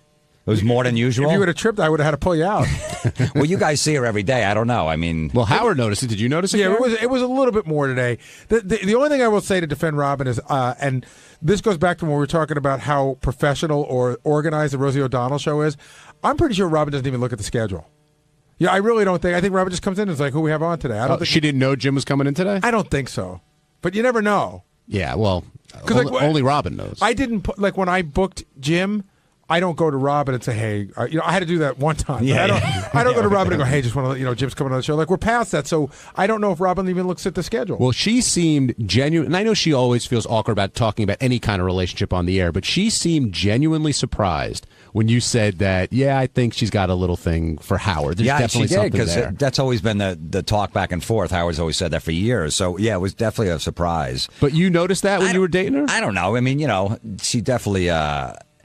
She didn't yell at Howard during sex, but I mean, she definitely has an admiration for him. She has an admiration. She holds him in very high esteem. Almost, she almost talks about Howard sometimes the way you talk about a really loved dead relative. Almost like he's really great. He was a great guy. She definitely loves him, but she thinks of Howard as a dead relative. And she just holds him in this. Did she refer to him as in a higher regard than most people? Well, look, I mean, if I wouldn't take it personally if she did. He bought her a Mercedes. I took her to Applebee's. You know what I mean? Did you guys really go to Applebee's? No, we went to Fridays a couple times. Applebee's is better. You think? No, I'm kidding. Applebee's got too many kids. Yeah. Fridays and a couple times I pulled that off. No, but it's like sometimes like, hey, we're hungry. You want to just go here? It's like, it's fine. Robin was really cool with that stuff. Right. Like she gets a lot of shit on the air, but she never had a problem. Like never ordered 800 bottle of wine or nothing like that. She was like, hey, let's go here. All right, that's fine. She hung out with my friends, not crack finger, but she's hung out with my buddies and stuff. And they don't have that kind of wine at Fridays, though, Jim. I mean, you could buy every bottle of wine at Fridays, and it would cost $800. We went to a lot of nice places in New York, and so. Now, what about Howard saying it was awkward speaking? Did you notice an awkwardness when you were out socially? And I mean, Howard said nobody wants to sit with him, which is his own theory. But like, were you quiet purposely? Were you watching what you said when you were hanging with Robin and Artie and those guys? Not at all. But I mean, like I said, when Howard's out, I mean, you've been around him. Everyone flocks to him. Right, but I was out with Jim and Robin one time socially. That was for animal dinner, dinner, and you were pretty quiet. I sort of thought I mean, we talked, but I had to talk to you you know what I mean? Like it wasn't like I don't know. It was one of those tables where it was hard to talk because there were a lot of people at the table. But for whatever reason that night I found you quiet. Really, I don't know. I mean, I'm sure I still get intimidated by him. I mean, he's my idol, Howard and stuff. But I don't know. I just feel like I don't have to be that annoying guy. I already know him. I got that connection to him. I don't have to be like in his face. We already talk off the air or whatever like that. That I don't need to be around. But hey, what about me? I'm right here. See, the thing that you battle though is there are those stories about you being out on the road and the different stuff that you did, a long time ago.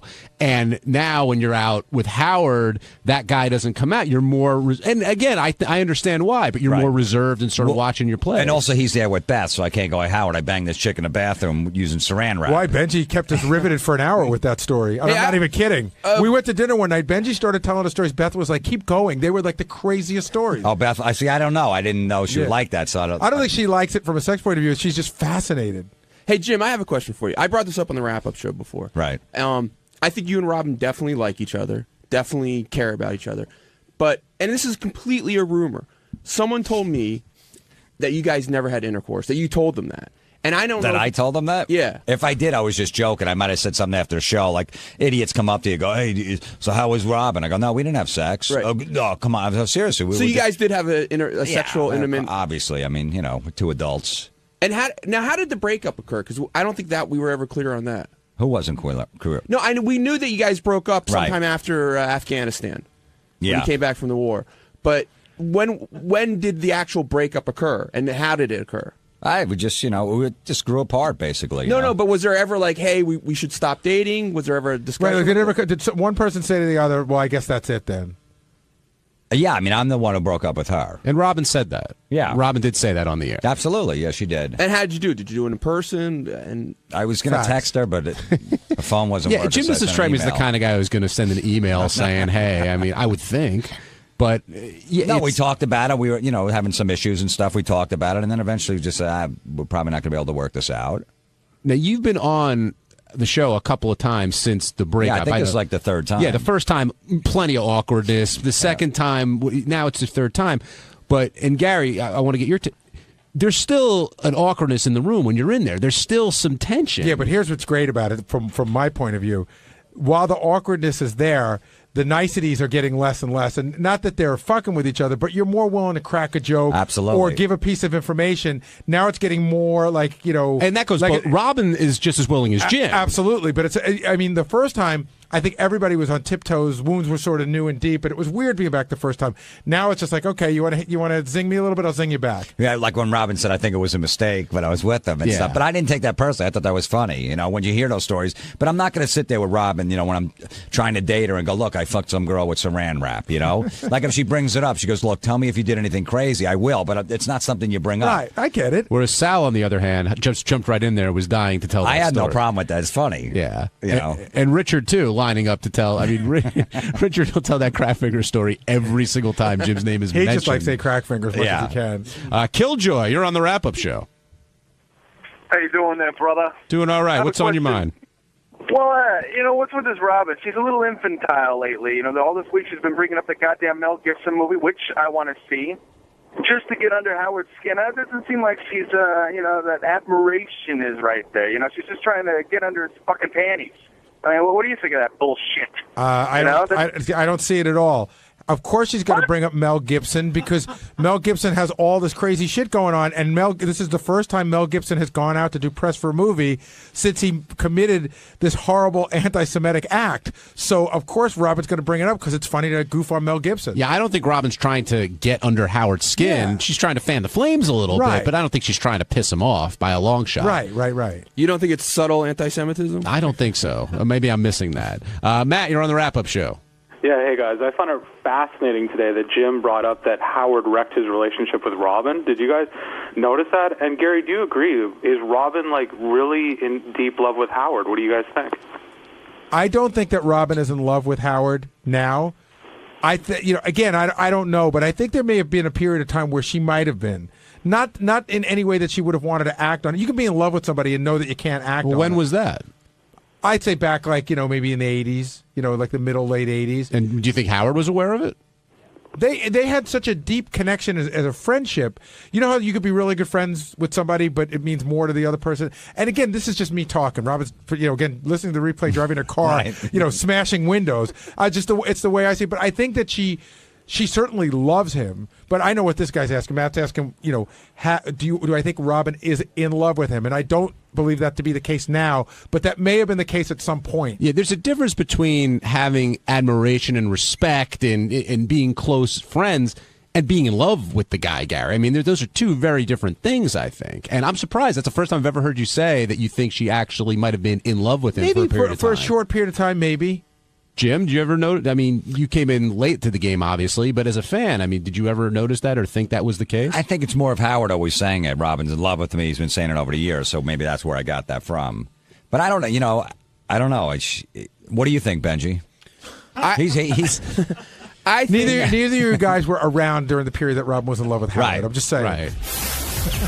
On Thursday's wrap-up show, all the talk was about Ronnie, on-air Ronnie, particularly the show that he did. He took a lot of flack for his live read, and Ronnie explained how he felt that everybody sort of had it in for him beforehand, and then he was pissed at Jason because Jason said one thing to his face and then said another thing to the Howard 100 News. Lots of conflict, lots of complication. In other words, another typical wrap-up show. Here it is.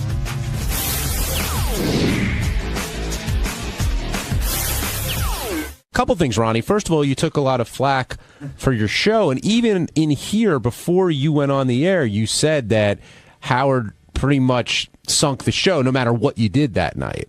And now, after the live reads and the breaking balls, I mean, do you think Howard wants you to be on the air, doesn't want you to be on the air? I don't know anymore. I give up. Does he give you does he send mixed signals? No, he didn't send any kind of signal to me. I mean, well, no, you were complaining the other day when we were on the wrap-up show. You were saying, like, I think it's bullshit. Howard said already this is one showing out. Yeah, well, yeah, because they weren't happy with the auto show, obviously. Okay, so then he went to the whole thing about doing this one, and it sounded like because I was going to curse and because the fucked up news, and then we changed it, and I didn't curse the whole fucking show. Not once I cursed. One time I said shit by mistake. Was that hard for you? No. I mean, Jim's here. Was it hard for me not to curse? Well, when you did that anal description, you didn't need to curse. I mean, I didn't curse. And you also said you didn't host this show. That was a big difference. I wasn't the host of the show. Richie Wilson was the host. It was his idea.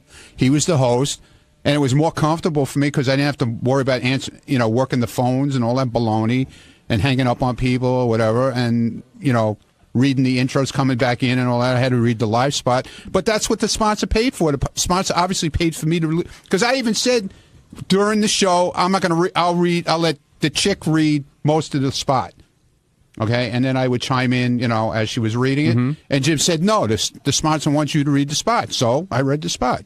And meanwhile, everybody's... You're sitting there with a piece of paper on the desk. You got a guy across from you that looks like Humpty Dumpty. You got a girl next to you, to your right. You got Richie to your left, and a guy across from you, okay? They're all laughing while I'm reading. And you could see it as you're reading it, even though you're looking down at it, you could see them laughing. I could see it. And now, it's screwing me all up in the head. You're always going to be in a room full of people. You got to just learn to tune people out. Yeah, but it's hard, I know. They're laughing, man. I know, but fuck them. You're the one reading. Did you think they were laughing at you or laughing with you? I don't even know. You know what? Jason, is so full of shit because he says one thing and then he goes and says another thing afterwards. Yeah, you said on the air today after your show, he was all like, "Hey, we did a good job." No, because like even with the auto show, at the end of the show, I'd say to the guys, "What do you think?" And Jim would say, "Yeah, it was okay." But then. Like at the end of this show, everybody, it was great. In the first couple of minutes, it was a little slow, but then it started to move along because we were doing all phone calls and everything like that. We weren't talking about, trying to dig up things to talk about. It was people calling in and we were just answering questions for them. And then at the end, we're sitting, when the mics went off, I said, what do you guys think? Jim says, I think it really went good. The beginning needs to be tightened up a little bit. And Jason, yeah, it was really good. And then he goes to Shuli and he turns the whole thing around like the show should never be on again. I mean, what the fuck, man? Why would you say something to my face and then go behind my back? But I understand. But that's Jason. I understand why you would be annoyed. I mean, I was warned about Jason, but I was warned that I shouldn't even have him on the show. I can understand why you would be annoyed. Never mind who warned me. I've heard it from more than one person that he's a fucking snake. I was going to say, I can understand why you would be annoyed, but if the show was over and... You said, what do you think? And Jason goes, you know what? That fucking sucked, and I don't think we should ever do that show again. How would you have felt? I'd rather have it that way. Tell it to me. I know. You know what I'm saying? Don't go behind my back. I think people say they'd rather have it that way. The other thing, too, no, I would, Gary, because I went through it with the auto show, and you know what? I got smoke blown up my ass from people, and then, Monday morning I get, Tuesday morning, whatever, Howard rips my asshole open. I'd rather have it that way. Jason, Ronnie says you're a big snake. And everyone warned him. You told him one thing at the end of the show, and then you went to Shuli and basically said the show sucked. Right. What I did not. Well, I might have. I don't remember what I said to Shuli, but I said to you immediately after the show that it was good, but it needed to be tightened up. Yeah, right. And then when I told the news was you were good on the show, Richie was good on the show, but the show needs to be more structured to continue. Yeah, but no, you said the show should basically not air again. I wouldn't air that pilot in its original form. Like, I wouldn't do that the exact same way we did it again. No. Okay, fine. I said you were good. I said this was the best show you've ever been on. I'm not asking for you to wipe my ass. I'm asking you, I asked you what you thought of the show. I'm not asking you to say, I was great. Also, immediately after the show, of course you're high off what you just did. Like, you're like, whoa, this was great. Good job, good job, good job. Good job's all around, and you sleep on it. And but don't say it's a good job if you don't think it's not a good job. What? You did a good job. Richie did a good job. I feel I did a good job, but we went in there with no structure. We just plunked the phones down, and I don't think that is the way to move forward in the future. That was my opinion. Okay, fine. That's not the way you put it, though, but all right. Well, I don't know. I have to hear back the news report. Honestly, I don't remember what I said to Shuli, but I'm sure he's got me saying. Well, I heard the horrible shit on headlines tape. that Lisa G read this morning. Yeah, well, those are always dead on accurate. Again, I know people think I kissed Jason's ass, and Jason can he definitely might have thrown you under the bus, but I wouldn't take the news headlines because they take something and make it as big as they can. Well, yeah, I found that out. Just listen to the also. story. Get the unedited audio from Shuli. Listen to it. And if you still have a problem with what I said, then I will listen to it. And if I will definitely say if I said the wrong shit, I will apologize and move on. Okay. All right. Good enough. Thank you. All right. Feel better, Ron? No, but all right. Jeannie in Syracuse, you're on the wrap-up show. Hi. I want to, I listened to the show the other night, and Jason was just swearing left and right after Ronnie was told not to. And I think he was personally trying to ruin Ronnie's show. He turns around and he badmouths people left and right. He just did it to Ralph about the Geek Show. Somebody else told me that about the swearing. I don't know. I have to go back and listen to it. I certainly wasn't trying to swear on purpose or swear any more than I usually do. But I was, and I certainly was not trying to sabotage the show. But maybe I swore and I didn't hear myself doing it. Well, I swear a lot. In Jason's defense, basically, I was told not to curse. I don't know about anybody else. But I certainly wasn't going out of my way to curse or anything like that, or especially not to sabotage the show. No, I went in there. When Howard said to me on the air that morning, watch out with the language, not fuck this and fuck that. I went home and I thought about it. I said, well, maybe he's right. Maybe I should go in there with a different whole attitude. Be my nasty self as usual, but leave the language out, and that's what I did. And I don't know. But I've heard that before. Like, my wife says I swear constantly, and I don't hear it. So I'm not denying that it happened. It wasn't a conscious thing. Ronnie, how do you think the show was? I thought it was pretty good. Because the email came in. See, now, that's another thing that annoyed me. A lot of good email came in. How do you know? Like, I read it. Where did it come into? I saw it. I don't know. I saw it in demand. They had it up on a computer in there. Right. I saw it there. It was like 50-50.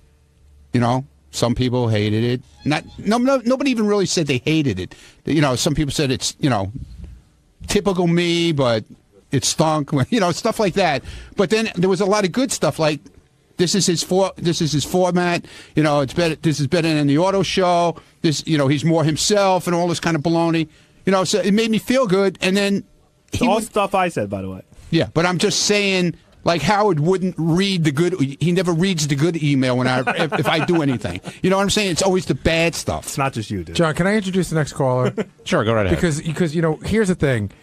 What I hate about Ralph when he talks about me is what I love about Ralph. What he's going to do to me now, and right? That's the dichotomy for me and Ralph. So I see up here it says Ralph has a list of what was wrong with Ronnie's show. Good. Okay, and I'm dying to hear it. Okay, great. Well, I wouldn't exactly say a list, but first of all, saying it wasn't as bad as the auto show isn't exactly a compliment. But we'll move on from that. Here's the problem with it: you had 4 people there giving advice. And you started off for like 10, 15 minutes. You guys were talking to each other about what your problems were. That's just kind of ridiculous. Go off in a corner between yourselves and figure that out. The audience doesn't need to hear that. And the other problem is, you started taking calls, but then you start to take calls and somebody has a question about something, and then you get 4 different answers. If I want to get advice from somebody, I want one person with one direct opinion. And if it's going to be you, Ronnie, it's going to be you. Whether you buy into the fact that you can give advice or not, you know what I mean? What advice show do you call and it's 5 people giving you an answer? The doctors. Well, in Ronnie's defense, I mean that shows everybody sits there touching their fucking opinion. In Ronnie's defense, that's how the show was pitched. That you have 4 opinionated guys that come from 4 completely different places and are probably going to give you 4 different pieces. And a girl with an annoying voice who all of a sudden just started doing news stories on it. Like, where did that come from? Ralph, do you think the show should be back? Well, probably not. I mean, not everybody needs a show, too. It's like... I agree, Ralph. Not everyone needs a show.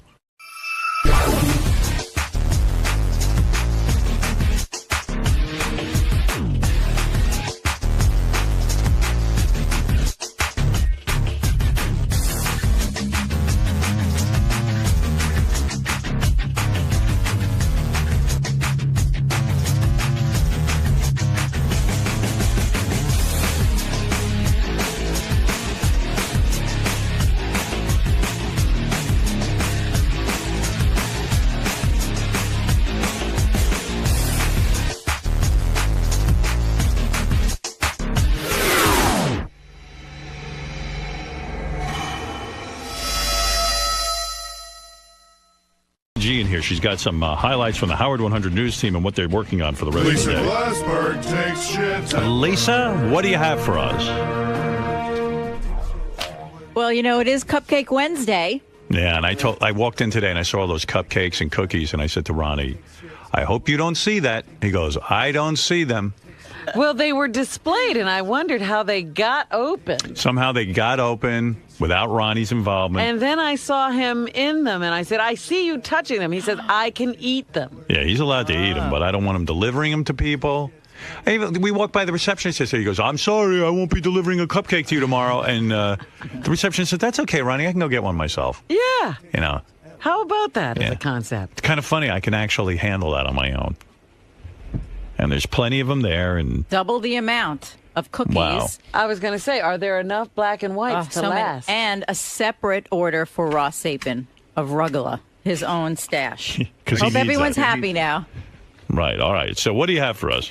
All right, underdog lady Suzanne Muldowney is out of the hospital after undergoing colon replacement surgery last week. Right. Her colon was partially removed after antibiotics prescribed for an infected cat bite caused chronic diarrhea. Does this make any sense to you at all? It sounds very bizarre. Right. Well, she demanded to Howard 100 News' Shuley that he keep the interview PG because there are, quote, private parts involved in the surgery. Mm-hmm. But Suzanne did reveal that despite pain in her abdominal area, she can now successfully get on and off the toilet. Oh, oh my goodness. Wow. All right. Well, I wish we could interview her about it. I really do. I wish I could talk to her about her medical treatment, but she considers me the devil. What else do you have? And your procedure went fine? Everything's good? Yeah, I had my colonoscopy, boy. That, the only way I could figure out how to do it, it is so involved. The only way I could do it was over my vacation, and so it kind of hacked my vacation up pretty good. Mm-hmm. It was really weird. I don't remember the prep being so annoying. The actual colonoscopy, for anybody who's sort of been living in fear of getting one, it is so nothing. My doctor's great. They knocked me out. In fact, I'm laying there on the thing getting ready to be knocked out, and I said to the anesthesiologist... They knocked you out completely? Completely. And I said to the anesthesiologist, I said, give me a Michael Jackson. And I go, what kind of juice are you using on me? She goes, Profanol. I go, oh. You're kidding. I go, this is the Michael Jackson stuff. I said, and then just Let as me have it. She put the needle in my arm. And you just the second before you go out, it is the greatest buzz. Really? Yeah, and you're out. When I woke up, it was all over. They said, go get dressed. You're done. And you don't know that there's been a pipe and a camera up your asshole into your colon and into everything. Maybe 50 people looking at it. But I don't remember the prep being so friggin' annoying. This was unbelievable. So Sunday, I'm going for this colonoscopy. I'm scheduled at Tuesday at 10:45. So it starts Sunday night? Sunday night, I eat my dinner about 8 o'clock. Mm-hmm.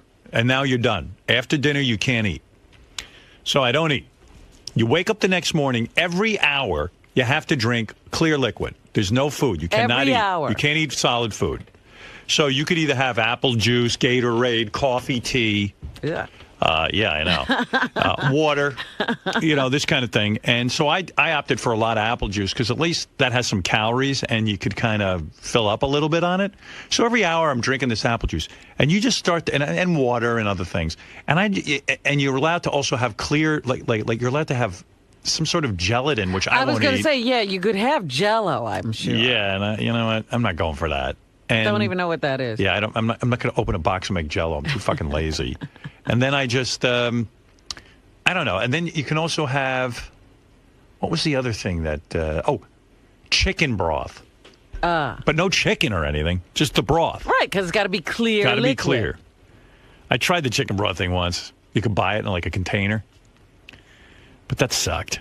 And I'm drinking out of a cup, and Beth's like, you're drinking chicken broth out of a cup?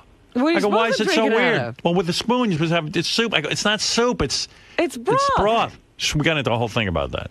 She thought I was weird. Slurp your chicken broth? She thought I was being weird. Oh, no. You drink your broth.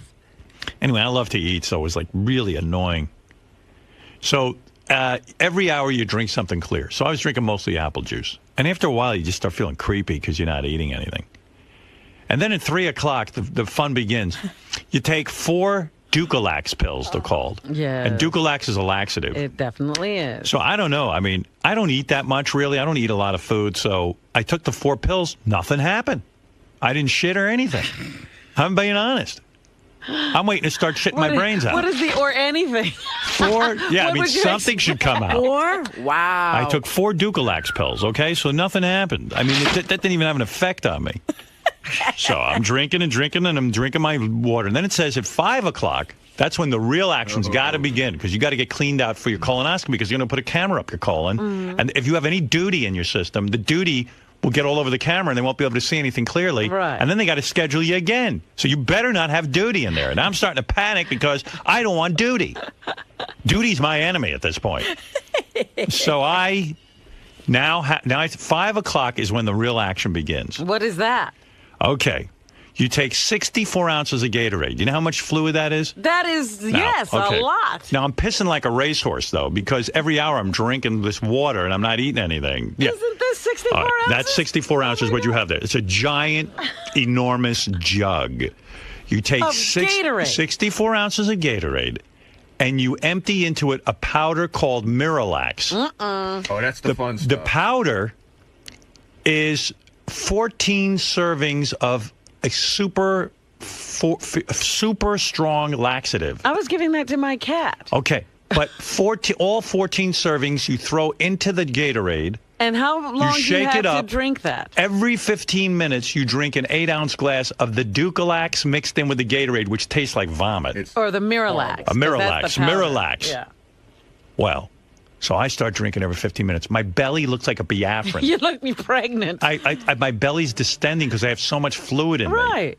And I'm peeing every time I drink a glass of this.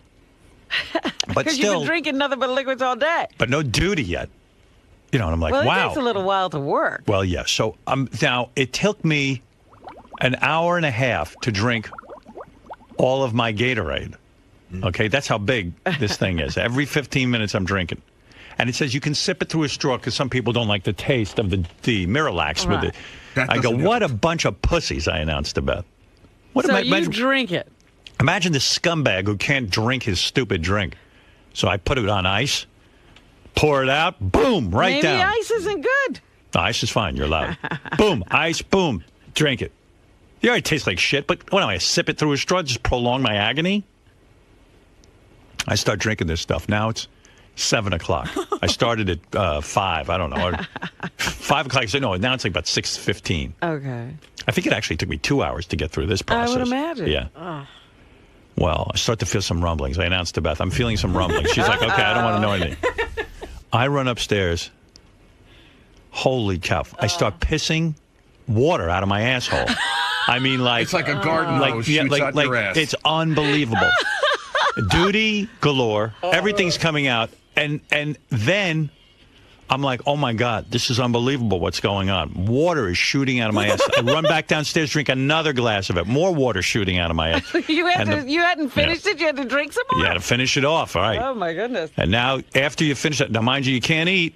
And they say after you finish your Gatorade, that's it. No more drinking anything. You're not even allowed to drink. You can't even drink anything Not now. until after the procedure is done. You can't have a sip of water. You can't chew gum, have hard candies, nothing. Why? I don't know. That's what it said on the sheet of paper.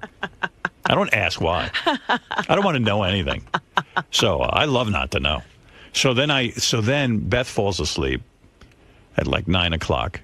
I get into bed. I go, okay, I just shit my brains out. I'm shooting water out of my ass. Now it's time to go to sleep. Now organs are coming out. Every half hour, every 20 minutes, I'm up on the bowl again. I can't go to sleep. I go, how am I ever going to get any rest? I'm going to be miserable. Did they tell you to start it that late? Yep, you have to go by that time. And I'm blasting off. Sounds like you should have started in the morning. It's just water shooting. And I'm looking in the bowl while water shooting. I'm like, wow, water's shooting out of my ass. I can't even believe it. I'm like a fountain. I'm not even peeing anymore. I'm peeing out through my ass. You can't believe that much water's coming out of your it's just ass. coming right out of your ass. And I go, wow, this is like what Robin, talks about cleaning herself out. I'm getting a cleansing. I said, I better step on the scale. Now, I'm a guy, I'm 6'5". I normally weigh anywhere from 195 to 200 pounds. At this point, I'm weighing 188 pounds. That's how much crud is coming out of me. Oh, my goodness. Just from not eating one day. I said, I'm going to collapse. Well, finally, around midnight, I fall asleep. Then I wake up at 5, and I go, I wish I could be the first colonoscopy of the day, because then I could get over to the doctor's and then office. you could have something to eat. Yeah. So, no, I'm scheduled at 10:45. No special treatment for me. Like, usually people will bend over backwards to accommodate me because I'm Get you in at famous. 6. Yeah, normally I'll say, I need to be the first appointment. Okay, we'll move people around. No. Not for me. Nobody's moving anything around. So now I got to drive an hour and a half to my doctor. And I'm thinking, wait a second. If I drive an hour and a half, I better How get are you going to make it? Because even when I woke up in the morning, I'm not drinking anymore or anything, but I'm still shooting water out of my ass. Even when I woke up, I was shooting water out of my ass. I said, if I'm driving and I got to shoot water out of my ass, it's just going to come out. Wear a diaper. You're not kidding. I almost was going to go purchase some diapers. So I'm sitting on the bowl. I figured it's going to take me an hour and a half, 2 hours to get to my doctor. Because if you remember, on Tuesday, it was snowing. Oh. Yeah, it was nuts outside. Hail, snow, the whole I wasn't thing. here. I didn't know that. I'm sitting on the bowl trying to shoot water out of my ass until the very last minute, until I got to get in the car. Because you got to last an hour and a half. And then I'm in a neurotic panic that what if, let's say I can't get to the doctor's office. There's that much snow. Stuck. All this preparation is for nothing. I got to get there. I got to get there. Bring out the Coast Guard. You're not kidding. I said, I'm getting there. I don't care. I mean, come on. So I get there. And I'm the asshole who was early for everything. I have a neurotic thing. I got this from my parents. You got to be on time. But instead of being on time, like my parents have an appointment every week at my gym. They get there an hour and a half early. And then they complain. My mother goes, "There's Pat. I don't know where he is." That's her trainer. "I don't know where he is." I go, "Mom, you're here an hour and a half early." "Yes, but we're here. We could train." I go, "But he has other people." Right. He has a schedule, too. Well, I don't know. I mean, what am I supposed to do? I go, "You're here an hour and a half early." "Well, I got to make sure I get here. What if I start out later and I don't get here on time?" I go, "So you'll be a little late." Well, I've got the same curse. So I get in the car. Of course, I get there early. I get there 9:45. And I brought all my chess books with me because I said, if I'm there 9:45 and they're not taking me till 10:45, I'll go in the doctor's office. They let me sit in a private room because I'm famous. Right. That's one of the perks I get at my doctor's office. To sit alone. I get to sit alone. And meanwhile, I'm sitting there and I go, oh no, I finally get to the doctor's office. I go, I feel like I have to squirt water out of my asshole. Oh. So the nurse sees me. I said, listen, I got to go to the bathroom. She goes, okay, go in there in the public bathroom. Public bathroom. I said, oh my God, this is my worst nightmare. I got to sit in a public bathroom and squirt water out of my ass. God forbid anybody's in there. I'll be too uptight to squirt water out of my butt. It makes so much noise too. It's like, it's not quiet. Yeah, it's like, you know, and then you have water. Like people have me arrested. What's he doing in there? Sounds like he's peeing, but he's farting. I mean, so I go. And I brought baby wipes with me because I know I get messy back there. And if I get messy back there, even with water, I don't want the doctor, when he sees me nude and he's putting the camera up my ass, I don't want him to see water and remnants on my ass. So I'm in there with my man purse and my baby wipes. I feel like a woman. You need a changing table. I swear to God. And I'm wiping. And it's just water, but nevertheless, it needs to be wiped. I'm all prepared with my baby wipes. So I get in there now, and it's 9:45, and I'm not due till 10:45. My doctor says to me, "We got 2 other people ahead of you. What's going on?" And I'm like, "All right, I'll wait." Now, I haven't brought my chess books in. I got nothing to fucking read. You didn't bring them? No, so I'm sitting there like a tool. And they didn't get me until 11:30. Wow. Yeah. Are you hungry? Oh, I was starving. I had already all planned out. I'd already gone to the deli and got my turkey sandwich. I was going to say, did you have a sandwich with you? Yeah, I was waiting in the car. Oh, my goodness. Turkey, lettuce, tomato, and right away, piling in all the heavy stuff. Well, you can't. No, that's light. They say don't eat anything heavy because you could explode, you know. Yeah, but heavy, I mean, bread and turkey? Oh, for you, that's heavy. I mean, that's a Vorspeise. Whatever that is. So so I'm waiting and waiting. I had nothing to fucking do. I was so pissed. I was going to go back to the car and get my chess books. So then I tried some relaxation techniques because I started getting nervous because the doctor's going to, first of all, you got to put on a gown and they see your wiener. I don't care if my doctor sees it. He's seen it a couple of times. He's gotten over the laughter of that. So, but I know there's some ladies in there with me. The anesthesiologist is a lady, and then But they're not going to see him. This is a sweetheart of a woman, this black woman who works there, who she kind of holds your hand through the process. I didn't want her to see my wiener. She's not going to see it. How's she going to see it? I don't know. I just had visions of her seeing my wiener, and then she thought less of me. She'd see I was only half a man. What position do they put you in? Oh, on your side. Jail rape. I'm waiting. Yeah, that's jail rape position. So I don't know. I'm like, oh God, I'm going to have a pipe up my ass. I know what's going to happen. They're having two. Now all I have to neurotically hear is that two people are ahead of me. I go, I know what's going to happen. They're going to. So this is how mental I am. I go, they're going to not clean off the other people's duty. Oh my God. And I'm going to die of AIDS. You're so silly. From the, I'm going to die. I'm going to get AIDS from a colonoscopy. That's it. They don't even use the same one. They're going to infect. Oh, you don't know anything. I don't. You're out of the nursing profession. I don't. Yeah. Oh, they've started using them over. So my and over doctor again? walks in. I figure, how can I bring this up without sounding like a complete jerk off? I go, hey, my luck. I go to the doctor as soon as him. You probably leave some duty on the camera, and he goes, yeah, that's right. We never clean our equipment. So I go, you don't? Like now I get neurotic that he's, He goes, look, we have a whole machine. It goes through an autoclave. Or it goes through. I go, but what if the machine breaks? He goes, look, calm down.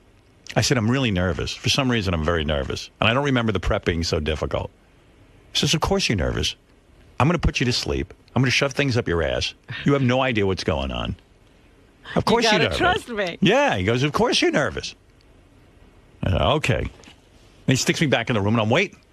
I'm envisioning they're sticking shit up other people's asses, and it's going to end up in my ass, and I'm going to get infected. What is this camera, anyway? I don't know. I mean, these are tough economic times. I could see where the doctor might forget to clean his equipment, hire some Might want to try to save on the electric bill. Yeah, hire some subpar people. You could see that happening, right? Sure. It's happened in other places, Oops. I'm sure. Yeah, we forgot to clean. Oy vey. I don't need to wash this off. Yeah, like Cool, what do you no. think? How was it work today, sweetheart? And I forgot to clean with the enclave or whatever that's called. Hey. Well, if they'd done the procedure properly, he wouldn't have had shit in his ass anyway. All right. Yeah, so then you get in there. And then the anesthesiologist was nice. Did she give you Valium first? A little Valium? No. I don't know what she did. She was smacking my arm like a junkie, and then she put the needle in. They wheel you in, and then they had to put the little gown on. They tell me strip down, put the little gown on. Uh-huh. Is it paper or they have real gowns? No, they had real gown. Because the paper's worse than anything. So I'm like, I got to tie this thing up so they don't see my penis, just my asshole.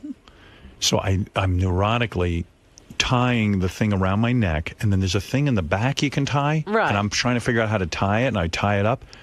I get in, the nurse looked at me, she goes, listen, I got to undo the way you tied this. You're going to hang yourself during the operation. I tied this thing so tight. I don't know, but she said you could hang yourself the way you're doing it. I didn't want him to see my asshole. I didn't want him to see my penis. Not the ladies. Nobody's lifting the front. I know, but, don't forget, everything's very small on me. I'm 6'5". You know what I mean? Well, is the gown like a mini skirt? Yeah, do you ever wear a mini skirt that hikes up on you? That's what it was panties. like. Yeah. That's funny. I forgot that it would be not long on you. I'm fully nude except for my socks. They let you keep your socks on. Does it barely... You ever see me, my socks nude? But does it barely cover your Yes, your junk? My vagina, my junk. Everything covers my junk. I barely have any junk. My balls are the size of peanuts. No. The nurse called me, Mrs. Stern. Oh. Mrs. Stern, we're ready for you now. No, Mr. Stern. I'm not judging from what I see here in your robe. Yeah, it's a little short mini skirt. And so then they lay you down on your back, and then when you get in, my doctor said, okay, turn over on your side and lift your knees up. And then they put you out, thank God. I could never get through it. My father was telling me years ago they used to keep you awake for it. He said, yeah. He would have the trauma for a day. He wouldn't even two. go. Yeah, trauma. Holy mackerel. They put a pipe up your ass. Well, let me ask you It is something. so nothing. I do recommend that people have it done. And I even made a note in my book, because in 5 years I'll have to have another one. And I wrote a note. This thing is so nothing. Don't forget. Well, you didn't write that the prep sucks? The prep sucks, but you can get through it. It's not a big deal. The problem is, I had to go down on my vacation, because if you're working, how the hell can you go do one of these things? Well, I did the same way. There's no way that you can have like a normal job and then do this, and you're not allowed to drive yourself home. Some people And can you're get through a leaking morning without... You have to have a driver take you home. Yep. Really? Yeah. Oh, because you had that stuff. Yeah. Because you're weak. Yeah, you're nuts. It's a whole thing. And he had to come up and walk me out. I mean, I felt fine to walk out. But You know what's funny, though? I mean, when you take those drugs, you go, man, now I understand why junkies are junkies. yeah, I could see why Michael Jackson did himself in with that stuff. It's great. But puts you that's right one out. drug I wouldn't want to do Wow. anymore. Yeah, but that Well, part of it's he great. was just taking it inappropriately, just like any other drug. Yeah. So. So you got good news. Everything's Yeah. Then he came in and he goes, I got to tell you something. You really cleaned out well. He says, I didn't see one bit of duty in there. He said, I was able to see everything. You didn't have. You should. I was shooting out water for a Yeah. day. Only thing he told me is I have an enlarged prostate, but he said that's normal for a guy your age. Oh. Yeah. That's why I always have to pee every minute. Do you dribble? Oh, I dribble like a bastard. It's so embarrassing. I dribble all the time. And do you not have like a regular I thought I stream? peed my- Does it interrupt? Yeah. I peed my pants last night, for God's sakes, during American Idol. Well, no, I went and I peed, and I sat down on the bowl like a girl because I was too tired to stand there.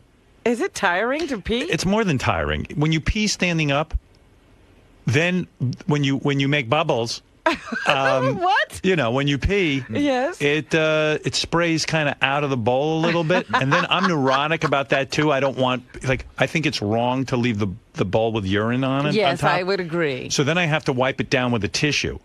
Except I don't want to get my hands on the urine, so I wipe it with my shoe and my tissue. Oh. I've learned to use my feet like hands. You're crazy. When I go to the bathroom, I flush all toilets with my feet. I do Even everything. at home? I'm like an ape. Yeah, even at home. I don't touch anything. I do it with my feet. So I even wipe down the toilet seat with my feet. But you're going to wash your hands. I could kick your ass with my feet. No, you could clean my house. I have to wash my feet. But that's what I do. So, you know, it's a whole process. So I'd rather just sit But wait a down minute. and avoid wiping everything down. Let me say something here. Sure. Because if you're wiping with your feet and you don't wash your feet, Well, I have my shoes on. oh, Yeah. Yeah. Don't Good ask what goes Lord. on. You have no idea what my life is. It's all crazy. I'm crazy. You understand? Yeah. And then, hold on, Benji, because I have great thoughts here. Sharing. This is comedy gold. Show and tell. I have to interject. So after I wipe everything down, and I pull my pants up and everything, and now I don't have to wash my hands because I haven't touched anything, which is a real time saver. I can get right back to American Idol. You've touched your underwear. Yeah, just to lift it up. But I don't. So then I realize I'm walking back. I'm still kind of peeing in my pants because of the dribble. Oh. And I realize my underpants and everything is wet. And then I'm sitting on the couch in my wet underpants. Stop it. But I don't care, you know. It's like, what am I going to do? On the couch? Well, it's in my pants, but it's wet. Why wouldn't It's like you go it's like I made change? him. Are you not It's uncomfortable? like I was uncomfortable. I didn't want to miss Idol. It was Ellen DeGeneres' first night as a live judge. I need to be there. Wow. Yeah, so I had some wet underpants, and it's embarrassing sometimes because once in a while Beth will like her way of letting me know that there's going to be sex is to play a little bit with my penis. Uh-huh. You know. And occasionally, and it's happened 2 or 3 times, she goes, "You know, your underpants are wet. Did you pee in your underpants?" And I go, You're still wetting the bed. She's like, "Did my husband wet his underpants?" And I'll go, "No." I said, "I was eating grapes, and the grapes were wet, and they were sitting on my pants." She goes, "You didn't eat any grapes." I said, "Can you allow me an ounce of dignity?" But Can why? you- You know they're wet. I don't want to admit it to her, though. But I mean, when you could change. I know, but it's hardly worth going upstairs and changing and getting my new underpants. I just let it dry out, and Good grief. then when I go to get ready for bed, I'll change my underpants. It's just I'm too lazy to go all the way and get my underpants and take my pants off, and it's a whole fucking process. I'm exhausted. It sounds terrible having to walk upstairs. And I'm so busy with like Idol and like I'm very involved in things. You know, I don't like to. You act like you don't have the modern conveniences. You could actually pause Idol. I know. I'm like a little kid though. Like, you know, when little kids are busy with stuff that they love And they doing. don't want to stop to the point that yeah. they forget they need to go to the bathroom They and shit then they their wet pants. themselves. I've seen that. You just stand there and shit your pants because you're too into what you're doing. That's me. And I'm just so annoyed that my penis dribbles. I don't know when that started happening. Even happens here sometimes at work, and I got to shake it off. That's why I'm in there for an hour. I'm shaking it. And then I'm like all nervous when I walk out that there'll be some dribble on me. So you And you don't guys will even see know it. that there's more to come out. No. I mean, I can't, like, the other day I was getting dressed and I shook my wiener. Then it had been 5 minutes since I peed, and pee came out and landed on my carpet. I got all upset. You're peeing on the carpet. Yeah, I mean, it's like crazy. Did you blame it on Bianca? Yes. You're worse than a pet at this point. I am. Bianca doesn't make in the house, I do. Wow. Yeah, Benji, what was your question? It's probably irrelevant. I think a lot of people are curious because I can't understand. Do you wrap the toilet paper around your shoe? No. I lay the toilet paper on the wet part of the bowl, and then I take my shoe and I rub it back and forth. I don't think that's a good plan at all. Well, it works for me. You can put enough toilet paper there that it would never get to your hand. I know, but I don't operate that way. I don't roll that way. Because then I have to wash my hands. That's not how you roll. Yeah, because I think the germs can crawl through that toilet But tissue. you wash your hands. Yeah, I know. But I don't want to waste time. You see, the whole point of this is I don't want to wash my hands because I want to get right back to idle. I don't want to waste time having to wash my hands yet again. It's annoying. All right. You know, that's just me. That's the way I roll. You roll like a mental I'm case. wild. I roll like a mental patient. Yeah, but I had my colonoscopy, everything checked out. I knew it would, but you never know. You knew, but you don't know. Well, they say guys who run a lower risk of colon cancer stuff because they go, you know, it's just like things just come out of you. You know, Yeah, it's all about not having things stuck in there. Yeah. Wait a second. Yeah, Jim, what's up? Yeah, Howard, I never wanted to hear a man's colonoscopy story too of yours, man. I'd like to thank you for that. It was literally funny as shit. It was. Well, yeah. But, you know, hey, listen, that's what it is. And by the way, the actual colonoscopy, again, I'm going to just tell people, because I know a bunch of guys who refuse to get one. Who are you pointing to? You have 2 male members on your staff who have admitted not Yeah, having. Ronnie, I think, hasn't had one, right? And Scott. And Scott, the engineer. And I'm telling you, it is so nothing. Huh. You haven't had a colonoscopy? Why, you're afraid? Yeah, I am. No, I'm talking to Scott. We're talking to Scott. Yeah, what'd you say? Yeah. Why, you're afraid? I have one scheduled for... You don't even worry about my it. next vacation. It's absolutely nothing. Although with your luck, you'll probably be... Well, like my biggest fear was the anesthesiologist will mess up and I'll wake up in the middle of it with a big pipe up my ass. Well, I've been afraid since we had someone we know had his guts ripped out. Yeah, but come on. That whole thing sounded crazy. I'm telling you. I know. There is a 1 in a billion chance that they can nick something in that, you know, but, you know, go to a good doctor.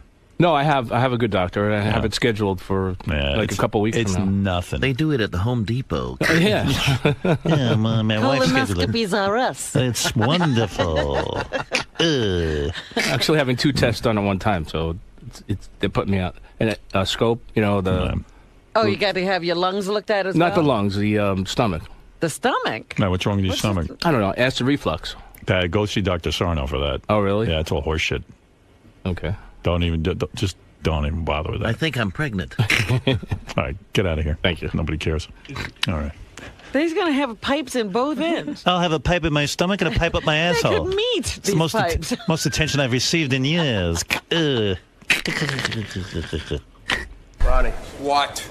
So Lisa G just said that you haven't gotten your colonoscopy yet. Oh, go away. I had a pipe shoved up my ass the other day, okay? Why won't you do it? Without though? anything. Why won't you do it? When I feel like doing it, I'll do it. If I don't feel like doing it, I won't do it, okay? Leave me alone. Yeah, but you're getting up there in age. You should worry about yourself, okay? You should get it done. Worry about yourself. Don't worry about me, okay? When I drop dead, you'll be laughing, say I never got it. So whatever, don't worry about it. I'll be dead. I won't have to care, okay? Don't worry about it. Are you afraid? Don't worry about it, okay? Yeah, but Okay? Don't worry about it. They'll knock you out. You won't feel it. I don't give a fuck. I had a pipe shoved in my ass camera up my ass the other day checking my prostate. Okay? So then why not do, Without why not anesthesia. do the other one? A 12-inch dildo with a rubber on it. Okay? Is that all right? So then why not do this? Because I don't want to. If I want to do it, I'll do it. Leave me alone. Don't bother me. Robert, what's up? In Boca Raton. I wish I was there now. I would love some good weather. See what's headed this way? Yeah, snow. No. Well, you're invited to come stay with me anytime. Okay, Robert. Well, my question is, well, first, I just wanted to say how much I love Howard TV. I watch it every night. It's the best thing on television. Thank you, and I am now going to develop an original series for Howard TV where I don't need American Idol. I'll do my own American Idol. You don't need American Idol. I mean, the behind-the-scenes footage is unbelievable. Speaking of Rosie O'Donnell, I watched that the other night. You walking over to her studio, that was great. It's unbelievable. It's a lot of fun. The guys do a great job. I don't say it often enough, but God bless really Howard do TV. A great job. But my question for you is, I noticed for the past couple weeks that you've been wearing a lot of scarves. These That's my new look. Scarves. Let me see. I'm glad someone. You got a scarf? Well, here's what happened. Yes, I have a red scarf on today. What is going on? It's fucking cold out. Oh, and you I don't come take it off in no, here? It's become a fashion statement now. I was reading GQ magazine. Yes. And guys like Johnny Depp and all the guys, all the hip guys, wear their scarves. It's become almost like a necktie. It's like I don't even take it off. I put it on in the morning. I wrap myself up. And I got my this coat. is with you all day. And it's with me all day. I have it on all day, and it feels good. And then if I get a little too warm, I take it off. And then I put it back on again. Hey, man, you know, I like the new look. I didn't know if it was freezing cold in the studio. No, well, sometimes I do get cold. I am wearing a sweatshirt. And Yeah, you got a lot of clothes on. I am cold all the time. I mean, like, I'm comfortable now. But this is my new rockin' look. All right. Just wanted to say I like the new look. Brandana, what are you laughing at, you big pussy? You wish you had my look. It's cool, man. It's cool. You can take it off when you're cold, too. I mean, warm. That's right. Nice. Yeah, man. Mm-hmm. Well, just wanted to say I like the new look. It looks All right, thank great. you. And also, I didn't know that Artie was back in the studio taking pictures, I guess, of all the girls now these days. No, that's Jason. Did you confuse him? Jason, my God. All right, Robert, thank you. Are you wearing a clip-on tie today? No. Oh, all right. What do we got here? Let me see. Tommy Hilfiger. Oh, somebody said it was clip-on. The guys are saying it's got an elastic band on it, so you don't have to tie Elastic it. band. Where? You just it's to lift his collar. What? In Lift the your back, collar. is there an elastic band? Elastic. Hang on. Let's check that out. No, What are the guys it's a talking regular about? tie. It's a tie. Wait a minute, turn around. No, what is that? What is the black piece? It's just a strange color. Yeah, he's got a weird thing going on with his But tie. it's not elastic, it doesn't look like. It's just a different color, probably. Yeah, but why would your tie have a different color on it? Yeah, I don't know. Yeah, okay. Guys got You thrown. bought it, didn't you? Yep.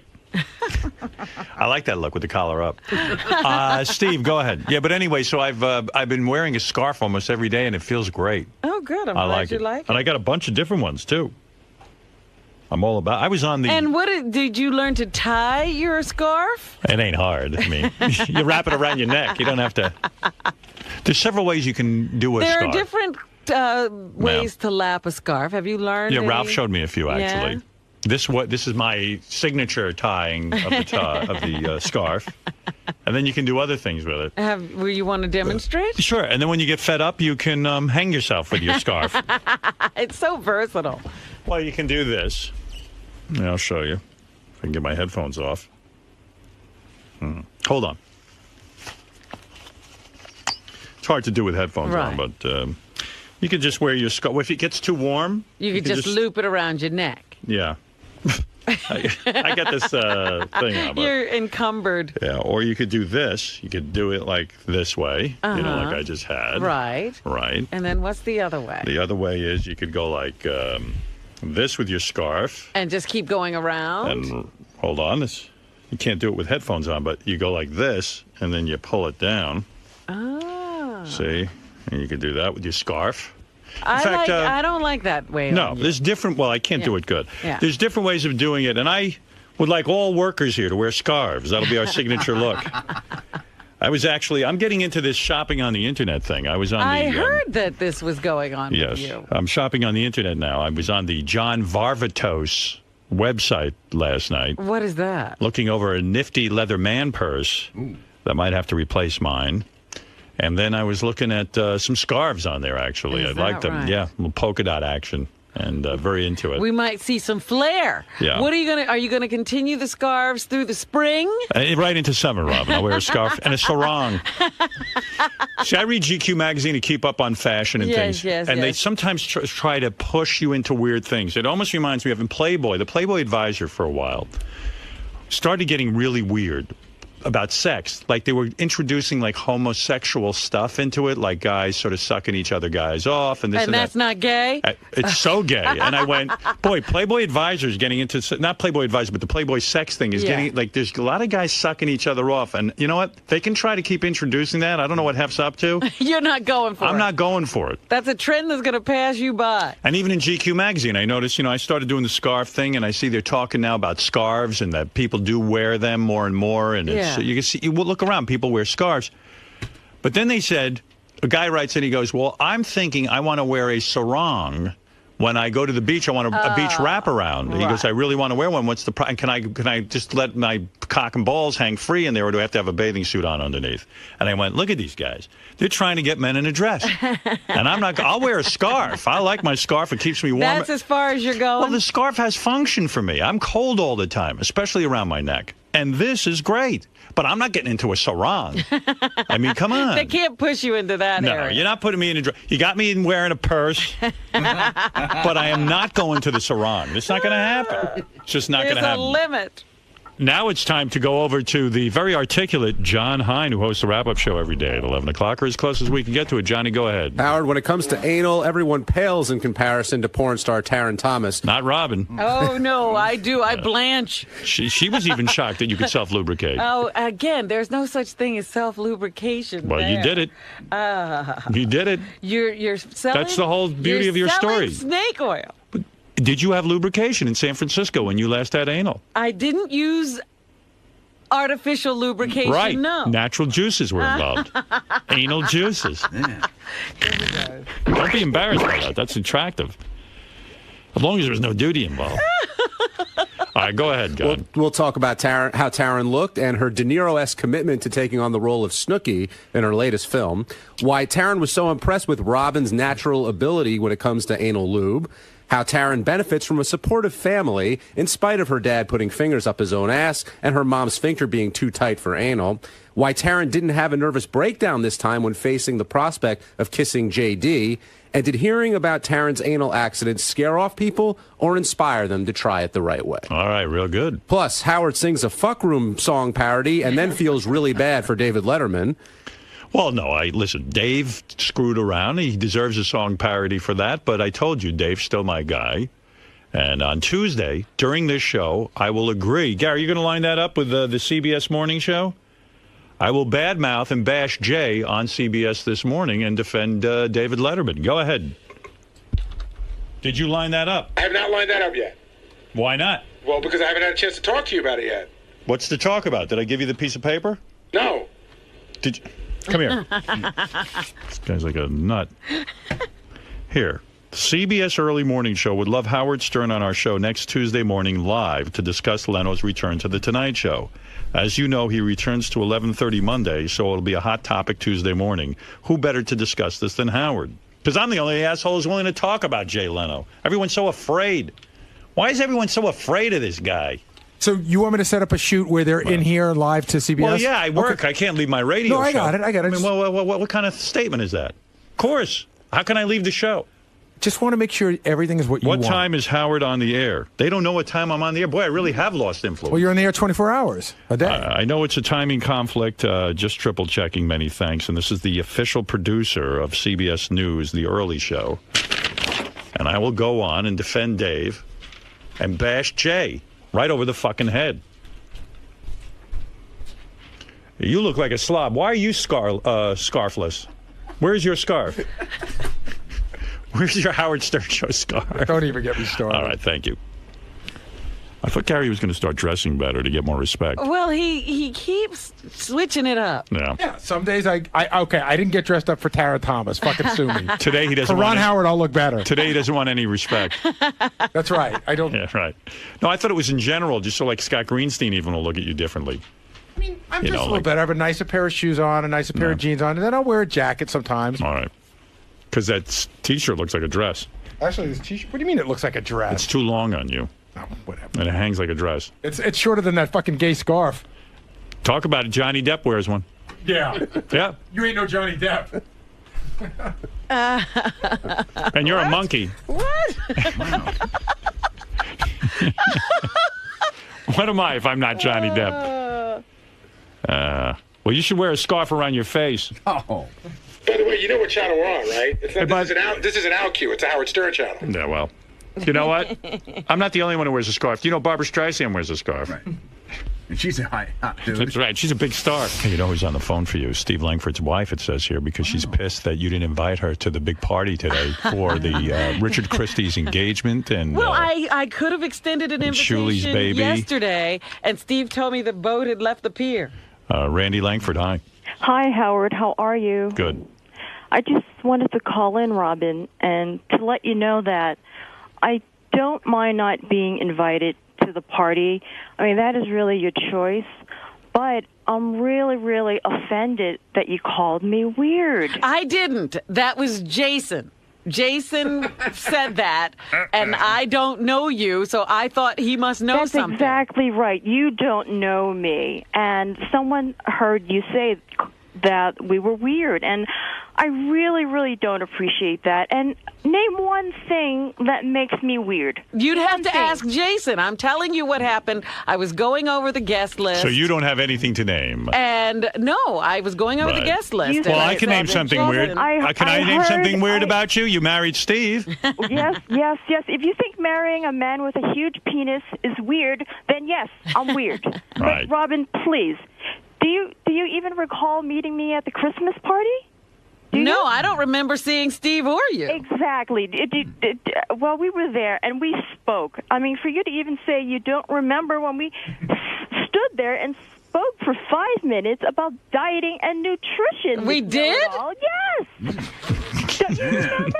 There were a lot of people at that party. Right. You know what? You didn't even know Ralph Howard's name in the newsroom. You called him Ralph Edwards. That's right. You're right. I can't believe it. I mean, you think I'm weird? Listen, at least I don't stick coffee up my ass, and I don't cram veggies up my pussy. You know, I mean...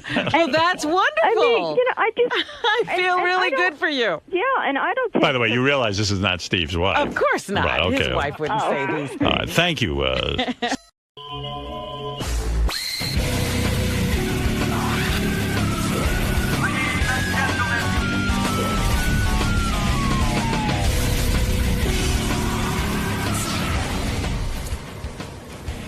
Make sure the light's on. You can't tell? You can't tell? Yeah, but put your hand there? What the hell is wrong with you? Make sure. So reflex, see? See how bright it is? All right. Old friend of the show is here. You want to turn that thing off? Old friend of the show is here. Louis Black. You know who he is? I know who Louis Black is. Sure? Yeah. Louis, good morning. Good morning. How you doing today, man? I'm good. I'm getting as good as I'm going to be at this time. Why is that? It's a little early for you? It's you know, funny at 8:30. I mean, you got to learn how to do that. I'm up late. I mean, that's the insane thing about it. You do shows. The shows you do are late, and then they go, and now get up and be funny early. Was it kind of like a band playing early, like a singer, like it's kind of hard first thing in the morning? I don't know why the fuck they do that. They're insane. I don't know. I mean, how you get up and sing at that time is completely crazy. Louis Black is here. He just had a comedy special on Comedy Central. Just aired, but I guess they're selling it on DVD. So he's promoting that. Funny man. He's been around a long time. He knows what's going on. Yeah. You don't care about music, do you? I like music. You do? Yeah. What do you listen to? I listen to all of the musicals, South Pacific. Show tunes is your thing. Show tunes was my life. And you're a straight man yet. I was in, when I came in this morning, you were talking about, I can't believe you watched the Tonys. Well, I watched about an hour. I was waiting for True Blood, and, I wanted to see what was going on. An hour. Now, at what point did And it was good. It happened to be good. They had a lot of interesting things going on. They kept it moving. Did I miss? I turned it on for like 30 seconds. I did theater for 20 years. Right. Okay, I wanted to be a playwright, which is the financial equivalent of being a crack whore. And I was in this. I mean, I'm solidly in that business. Right. And I turned this thing on, and I'm like, "Stop it! Why are you doing this? Why are you just telling America, go away? Right. It's like a show that's designed to see how many people will tune out. Exactly. I mean, it's like... Why did you want to be a playwright? I mean, there's no kind of living there. But I had no idea. You know, what did I know? Where did you grow up? I grew up in Maryland. Oh, and like you were like a kid from the suburbs, and you said, "Oh, yeah." And then my parents, and then they took me to the theater, and I had that moment that most men, most gay men have it immediately. Right. You rarely see it in a heterosexual where the light came on. Did you actually get to write a play? Did you write? I wrote 40 plays. Did any of them get made? Were they produced? I produced them all. Yeah. and some were done arena stage, did readings of my work, and now that you're a famous comedian and you have success, has anyone gone back and looked at these plays and said, well, maybe there's something here, something we can mine, something we can put on Broadway? You'll love this because it's a story about abuse. Right. So I mean, you're in this business. See, there's this level of what you go through in negotiations and stuff. Right. I'm in theater. Right.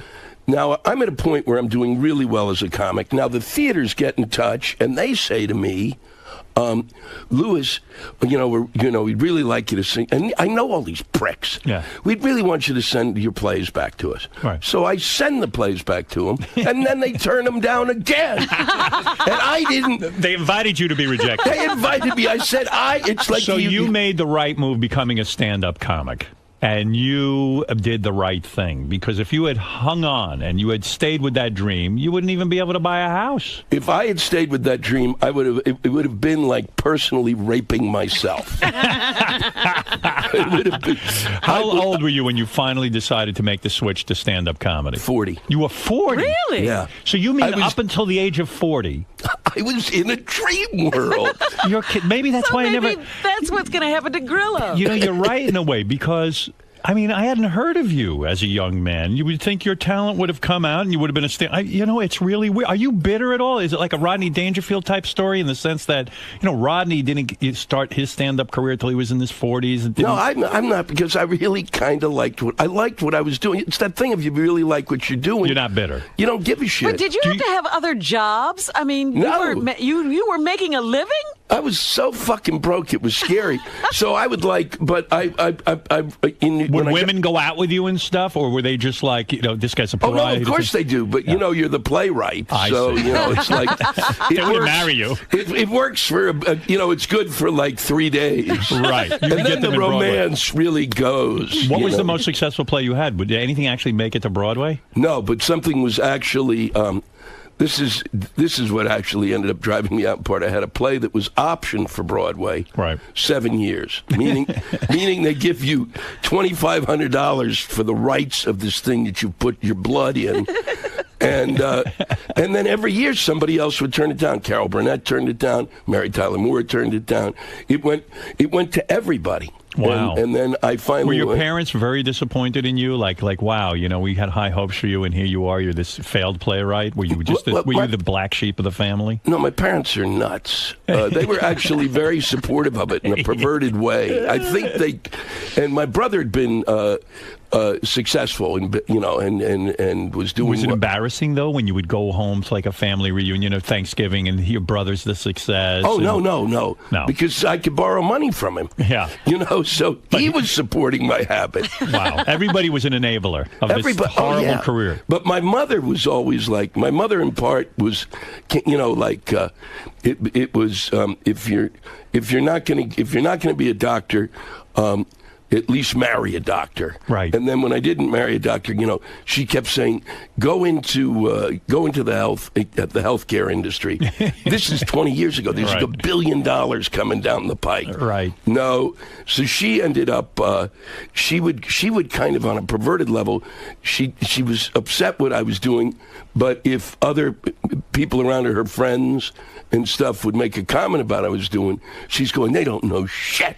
They don't know what you're doing. So they don't understand the work that you do. So at 40 years old, when you make the switch to stand-up, you're like starting out like sort of behind the 8 ball, because most guys have been doing it when they were young. Yeah. And all of a sudden you show up at 40, and now you're going to start being a stand-up, and you got to come up with material, and you don't have... But I had been doing it on the side. Oh, you had. Just for fun, but like as a hobby. Do you like? Which is even more psychotic. Do you like doing stand-up comedy? Every comic I have in here, they're always trying to get off the road. They hate the road. They hate being a comic. They want a TV show. They want this. They want that. They hate it. I love it. You love it? Yeah. Do you think you love it because you started it really late in life, in the sense that you went and into it's successful? And what helped was was breaking through that thing where I go from clubs into theaters. Right. It's tough not to like something when you show up and 2,500 people are there to see you. Right. And you're working these fucking stages that your plays should have been on. Right. So there's a certain amount of joy. But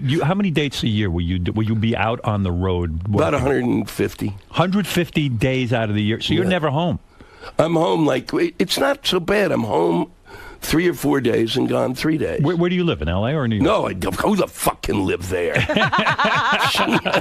I just can't. I'm not good there. But aren't there more opportunities if you're in L.A.? And I don't give a shit. You don't care? No. What kind of opportunities? I don't know. The opportunity Your own to play Dickie the Fart on the Smelly series. I don't know. I mean, there's certain things I would like to do out there, but everybody who works with me, managers, agents, lawyers, they're all there. Did you make your move into theaters and things because of your association with like the Jon Stewarts and that whole thing? It was Comedy Central. I had done 5 or 6 specials for Comedy Central. Nobody had done that amount of stuff. Right. And then I did, I was doing on John's show, and I did a ton of Conan's.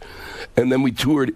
Mitch Hedberg, right. David Tell and I did a theater tour, and afterwards they said to me, these guys said, "You want to tour theaters?" I went, "Yeah." Yeah, sure. And then as soon as that started, I leased a tour bus. So you do that, and that helps. When you say a tour bus, in other words, you don't have to go to a hotel. You sleep on the bus. You do the whole thing. No, we go to the hotel, but you basically, I'll fly in somewhere, and the bus will be there, and then we'll drive and do 4 cities. Right, and the bus is comfortable, so you kind of have, you got some video games on there. You got some things to do. Well, I got everything. I got, got a bed. DirecTV. I got the Sirius. I got the Wi-Fi. I got a desk I write at. It's your own bus. Yeah, well, I don't own it, but yeah, it's basically mine. And you're there alone. In other words, if you want to take a dump on the bus, what do you do? I get to. You do? Yes. You make a duty on there? Yeah. And that's the whole concept. Right. You get to take your...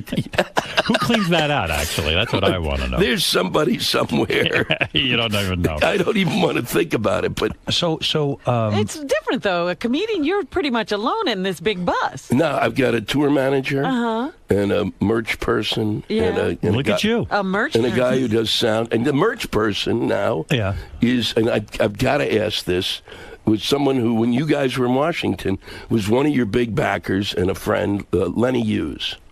He was a reporter for the Washington Post. Oh, Lenny Hughes. That sounds familiar to me. Sure, plenty. I wanted to bring him in. I'm bringing him in next time. And what is a merch guy? Like, what kind of merchandise do you sell? Are you kidding me? T-shirts, posters, You're kidding DVDs. me. There's a Lewis Black T-shirt? Oh, yeah, there's hundreds. I'm in the 7th generation of Lewis Black T-shirts. No kidding. Who generally buys these? Hot women? No, there's women, overweight women. Overweight women, yeah. I saw an overweight woman wearing a Lewis Black T-shirt. No, it's a whole spectrum of people buy these. Yeah, and so that's a whole industry in itself. It's basically it doesn't. I'm not making it. It's not the Rolling Stones, but it helps. And they want. The people seem to want it, and they yell if you don't have it. By the way, look at this. Someone just handed me a note.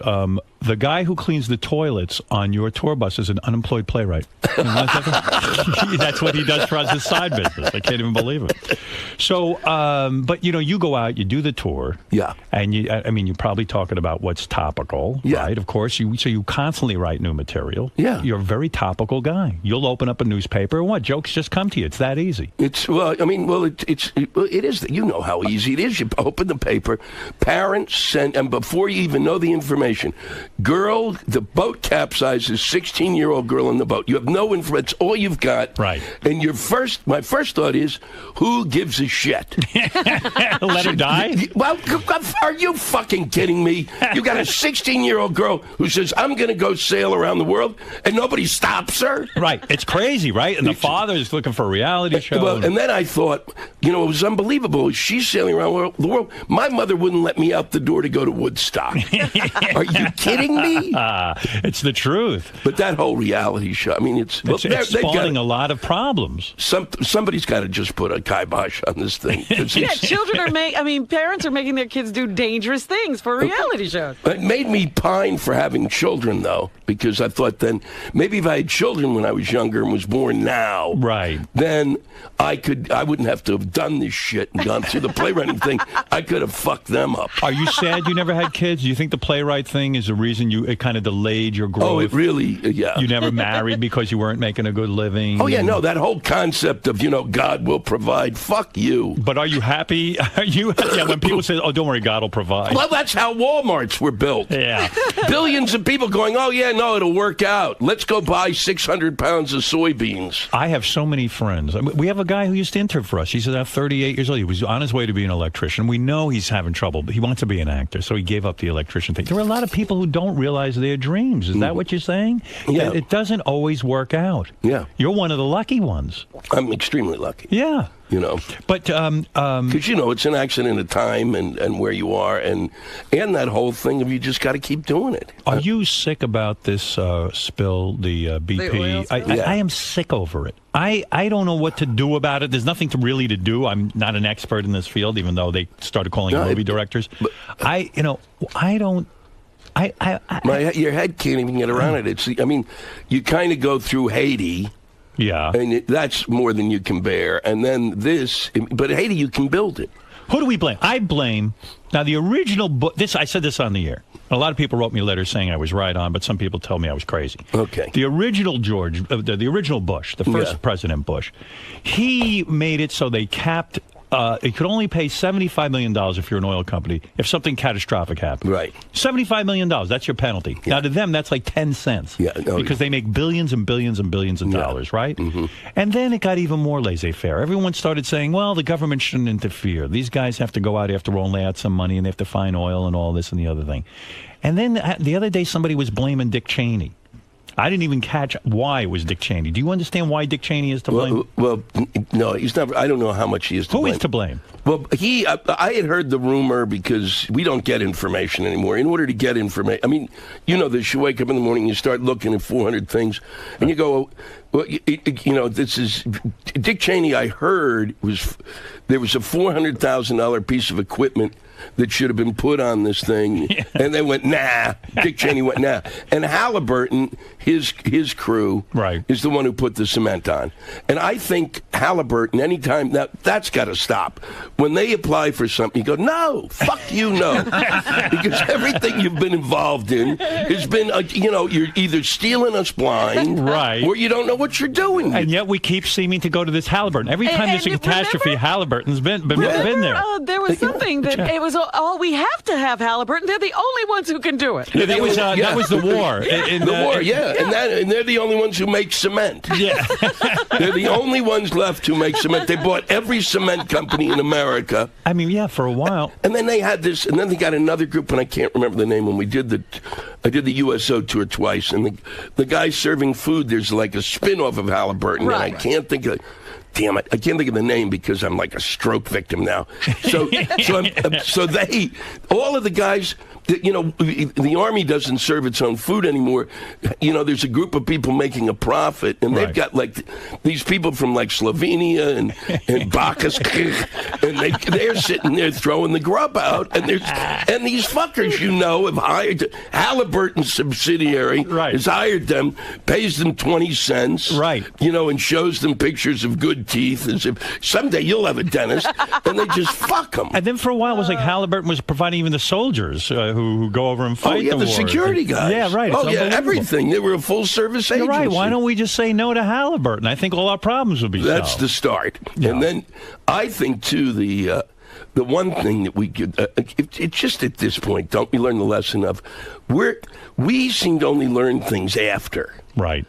Sometimes go, shit, we should have, when the bridge in Minneapolis went, that's when I had the revelation. Right. Because the next day, after that bridge went down, in every city in America, everyone checked their bridges. Right. Yeah, that's what it took. But it's too we late. We forgot we had bridges. It's the same with this oil. People in the oil industry have been screaming for years that it's too lax, that a catastrophic accident could happen. And now here it's, and it did happen with the Valdez and all this. And now here we are again in the same situation. Yeah. Will something good come out of this? I don't know. I mean, I keep wondering when the fuck we learn a lesson. I mean, suddenly we don't allow terrorists on planes. We used to for years for some reason. I don't get it. That, yeah. I don't know what you do. I mean, I don't know what in the end you do. My theory has been that you might like is that you since BP is a multinational corporation and they're above the law, right, and they act like their own country, and right, they work tax breaks every which way. That since they act like a country, we should treat them like a country. And if we could go into Iraq because we thought they had weapons, invade them. You're saying invade British Petroleum. Invade British Petroleum. You're a genius. Take over the buildings, put the guy wherever the mail comes in and the checks are. Here's a guy grab every fucking dime they got. Right. That's what you would do to a country. Exactly. And I'm sorry about the British pensioners. It's called Tufsky-Shitsky. We have to... They're attacking us with oil every day, and then they don't even tell us how much oil they're attacking us with. How old are you now? You're about my age? I'm 61. You're 61. So you're from the same generation I am. Yeah. What were we called? The baby boomers? The boomer, yeah. Didn't you think our generation was going to be great? Didn't you think, like, with Woodstock, and did you think everything was going to change, and people... Like you would have thought marijuana would have been legal by now with our generation. You're doing my act. This is what my act is about now. I finally said, I go on stage, I go, we're the generation who's going to change the world, and we did. We made it worse. But I always knew it. Our generation growing up was so selfish and so sort of out of control. I couldn't imagine our generation doing anything great with this country. And I always dreaded the day when guys from our generation would get into power and be the president of the United States. And they have fucked everything up. Yeah, but I don't think those two fuckers were representative. Clinton said he didn't inhale, so fuck you. You're not even a part of the group. Right. And Bush is a shitty preppy. Right. That's what he represents. I mean, he's a preppy. It's impossible to be a shitty preppy. But even like Wall Street now is like, it's not stable. Nothing's stable. It seems like we don't know what we're doing, our generation. We're in charge. Well, they should invade us. I know. I didn't think we would end up this horrific. I did think, the thing I'm pushing for in the act is the legalization of marijuana. I said, well, we have to have a legacy. We've got no legacy. Right now, they're going to look back and go, how sad, what a pathetic group of sniveling idiots. Right. But if we legalize marijuana... We could be saved? Well, we would, because people look back and say they legalized marijuana, and that explains why they didn't get shit done. Are you a pot smoker? No. No, me neither, but I'm for the legalization of marijuana. I smoked it till I was 25, and then the shit didn't work anymore. Right, well, yeah, I didn't like it. It made me paranoid, this, that, and that. But it should I like the paranoia in a weird... You would think it would be legal. Yeah. You really do by now. Something. What can we hang our hats on, is what you're saying. And well, he's saying it would be a good excuse for why we didn't get anything else done. Yeah, and I also think we need to leave something behind that distracts them from what we didn't leave And how behind. do you figure I thought our generation was going to be super progressive, sort of liberal, laissez-faire about these. Yeah. Well, and then we got something like the Tea Party. What is that Tea Party? Explain that to me. What is that? That is that is the I don't know how you felt. You got the Democrats and they're insane, and the Republicans and they're insane, and so I've just been waiting for a third party, please. Right. and plus, this is your live stream, a third party. A third party. Plus, they're driving me. Both sides are driving me to the middle, which is not where I'm most comfortable. But something's got to. We got to move ahead, right? And so, who shows up? The Tea Party, right? And they're just as insane. You're right. They're like the retarded wing of the Republican Party, and they're pushing the Republican Party. And their hero is Sarah Palin, right? Who make shit up. Right. At what point do you allow? You can't be making shit up. Right. You can't say, "Oh, they're going to be death panels," and because it comes out of your mouth, it's fucking real. So she's a disaster, and that's the third party. And that's the third party, and then they've got, and every so often they're nominating people. You just go. The woman who said that what a real family is a man and a wife, and the wife stays home and the man goes to work, and that's the only real family. It's like, and how do you not at that point go, send in an emergency group that grabs her and takes her to some sort of place for counseling? Well, now that you explained the Tea Party, I realize what I need. I need a fourth party. Let's keep going through the parties till we get a good. We need some new party. We do need a new party, and then these are the same people who said, God, we don't want government regulation. God knows. Who do you want? You don't want anybody to look at the fruit, you fucking idiot? Yeah. And they go, no regulation, but the shit hits the fan in the Gulf. They're going, where's the government? Where's the government in this? You can't fucking have it both ways, you fucking dick. That's what I said on the air. I said, everyone's screaming, no regulations. Bush listen, my friends are in the oil company. Do the right thing. Yeah, and now everyone's screaming. I will turn on Fox News. They were the ones for the last 8 years been saying, listen, less regulation. Get out of company's way. I see the anchor man, and he goes, can you believe the government isn't on top of this? Right. I went, well, you told them to not interfere in the free market. But when Katrina happened, it's not the government's job. Yeah, all of a sudden, it's madness. I mean, it really is just flipping out. Therefore, we've flipped out completely. And then this old bag makes a statement the other day. You know who this is? Helen Thomas. Oh, God. Yeah, she says the Jews ought to get out of Israel. Well, that's like saying to you ought to get out of America, go back to your home. Oh, I know, but she was 89. You know, that's senile. Yeah, she's like my mother. My mother's not senile, but she's got no editing equipment. My mother said, my mother turned to me. Yeah. We're in Vegas. We're all sitting around a table. You took the whole breakfast. family there? Yeah, we're sitting, because she loves. Now you're the success. They love it. Yeah. Now you're the big success. Now my mother, who was kind of a socialist most of her life, is going, what's with this hotel room? She suddenly got rich. Oh, yeah. She's got notes for the staff. That other brother's forgotten. So you're in Vegas. So we're in Vegas. She says to me at one point, out of the blue, you weren't, you and Ronnie weren't really my brother. You and Ronnie weren't really my idea. What? She said, it was up to me. I didn't really want to have children. She points at my father. She goes, it was all his idea. Yeah. And I'm sitting there looking at her, and she goes, I guess that's not something you say to your child. You think? So you think Helen Thomas is like... I just think the editing, that whole section... It just breaks down. Yeah. I mean, the sad thing is when you look back, you got to remember, too, when Nixon was, fucking up big time, Helen Thomas was the one... She was the one sitting there asking. She was the one who always asked the questions. Mm-hmm. Right. So, she could, she probably, and apparently she thought about this. She's, this had been in her head. Right. And she's Lebanese, so, it was like, you can think it, just don't fucking say it. They forget. I guess when you get old, could you imagine how great a comic you're going to be when you hit your 80s? Oh, I'm going to be spectacular. There's going to be no censoring you. It's going to be good for you. Yeah, I'm going to do it completely, and I'm going to sit on stage on a toilet. Is it fair to say that when you hit around 80, 89 years old, your I Hate Jews filter breaks, and suddenly you just let it all come out? You spent a lifetime hiding your hatred of the Jews, and then it just goes, there was a backup in the septic tank. I know one guy, his I Hate Jew filter broke when he was 4 years old. Right. I think that guy's name was Hitler. Yeah. He goes, I'm just going to say it now like a senile old woman. And look, it got him very far. So you had your TV special the other night. So let me understand what's going on. The TV special aired on Comedy Central. Yeah. But you're now promoting it as a DVD. Well, no, here's the thing. It was 42 minutes of this movie that we made, right? Of a concert I did, which was an 80-minute concert, right? And and Comedy Central bleeps it. I see. So this basically people saw half of the concert. Oh, I see. And so I came up with that and a 70-minute documentary for people who are looking for something to sleep to. Louis Black's stand-up special, Stark Raving Black, is available on DVD tomorrow. But now that you're 63, you know how they say, like, don't keep pushing. No, but they say 60 is the new 40 and all this kind of stuff. That's horse shit. You know that's horse shit. It's not. Oh, for Christ's sake, 60 60 and 40 40. They're different numbers. And the worst is when you see those guys on TV.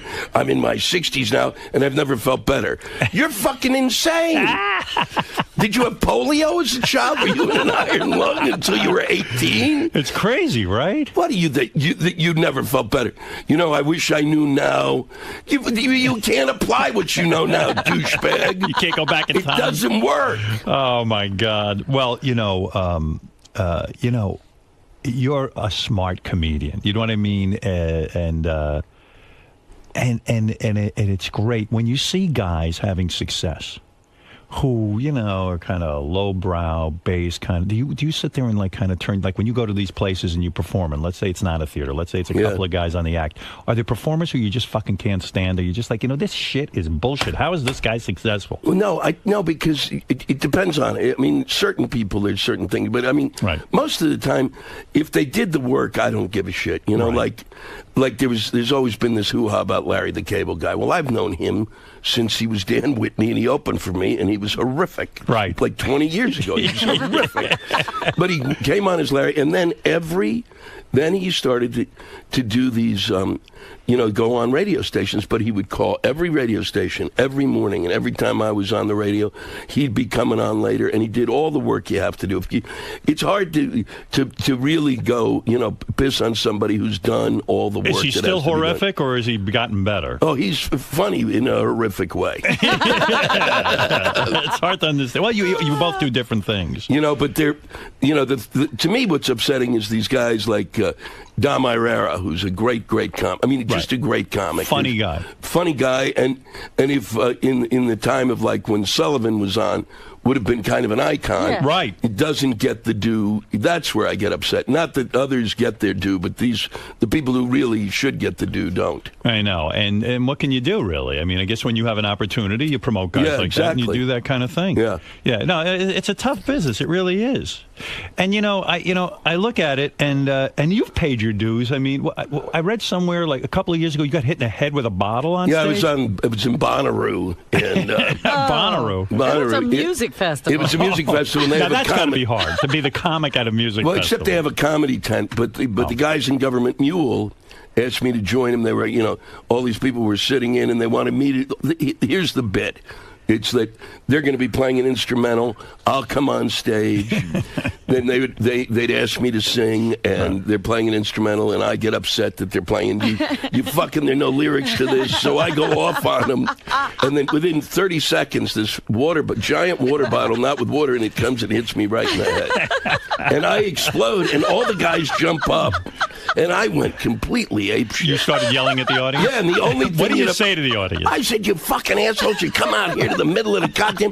The last thing on earth, you don't throw shit at people on stage. I don't give a shit if you throw it at me. That I don't care about. But these fuckers are talented. You can hurt somebody. And it was... then the only thing I thought about when I've seen the video on YouTube is I look as if I'm midterm pregnant. Right.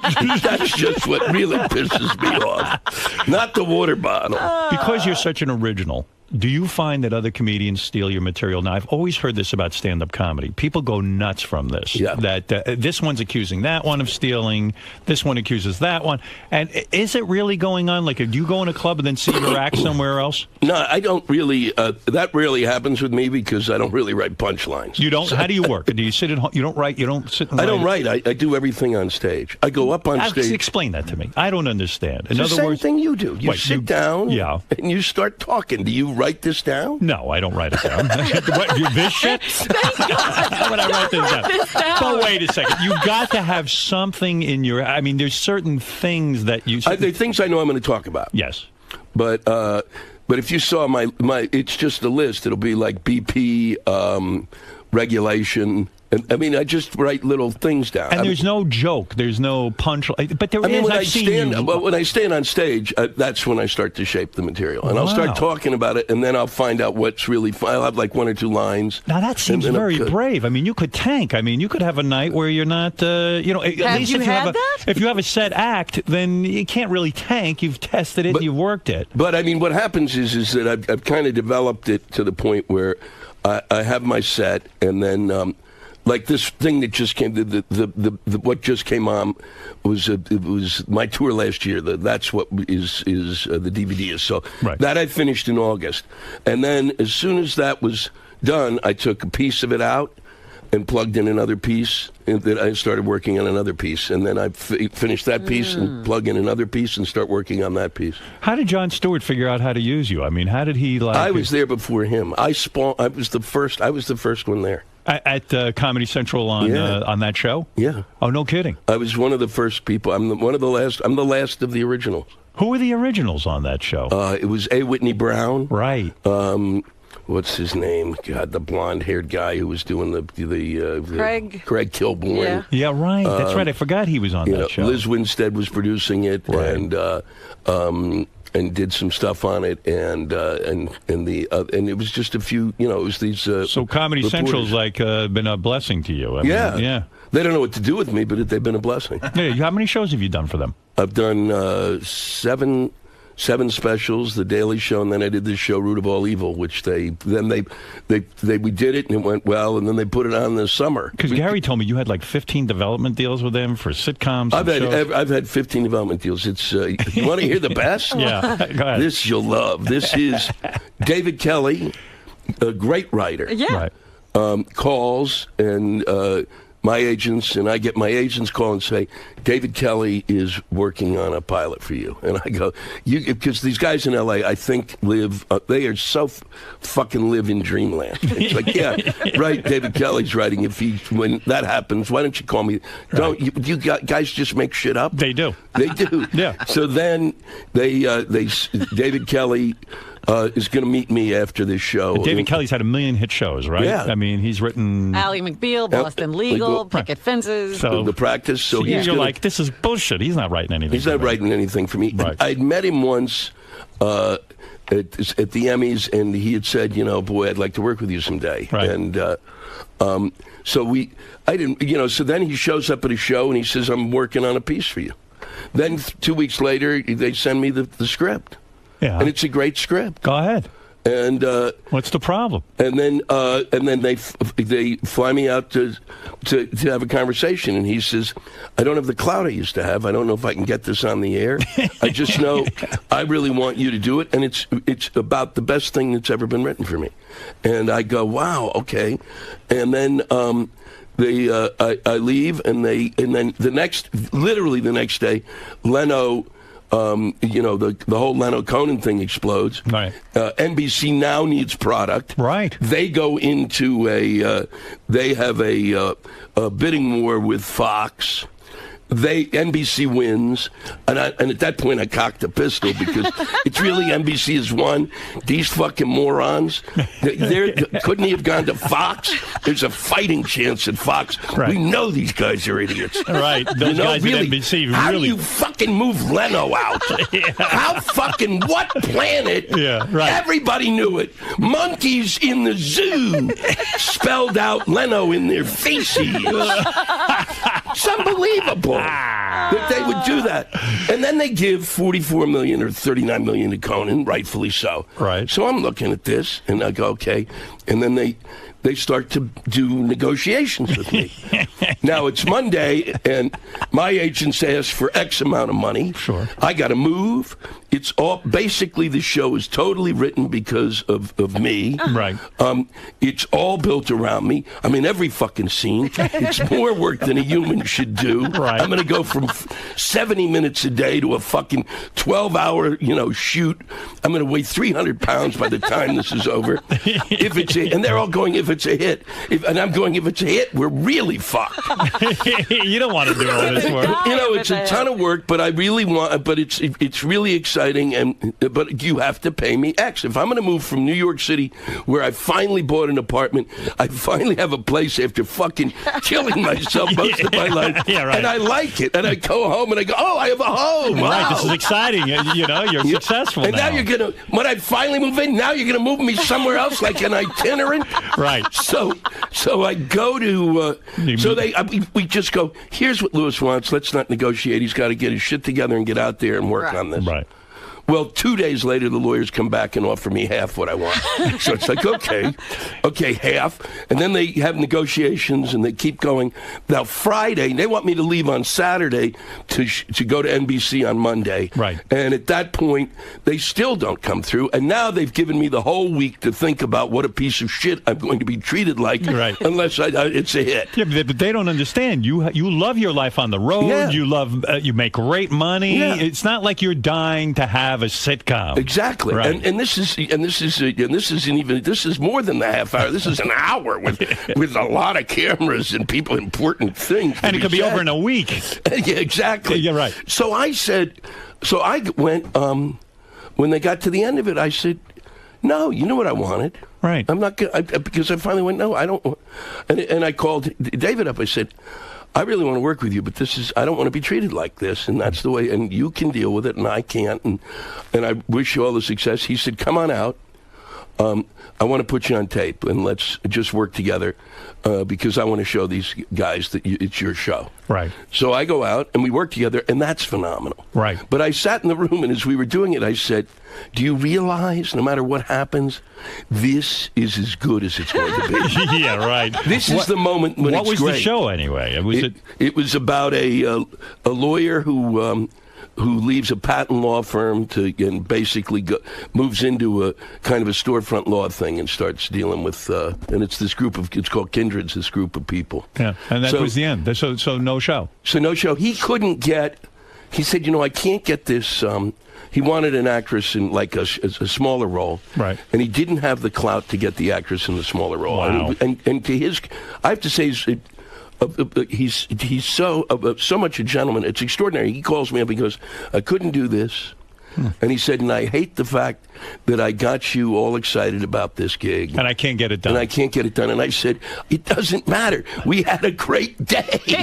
Who else could ask for more? And I said, we'll work on something. Were your demands unreasonable? Your money demands? No. Were they insane? No. You were within the... I took what I thought I really would want and cut it by half. And because you would have to give up a lot of this income that you make, you've got work. I mean, you've got all these dates planned, right? Yeah. I mean, you're not sitting at home picking your ass. And they're saying, and the thing is, they're saying, well, the money isn't what it used to be.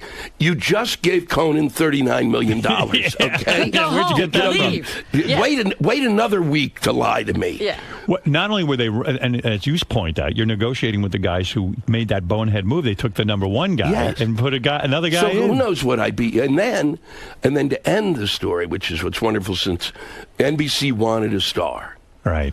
And that's always been where I'm always kind of like that.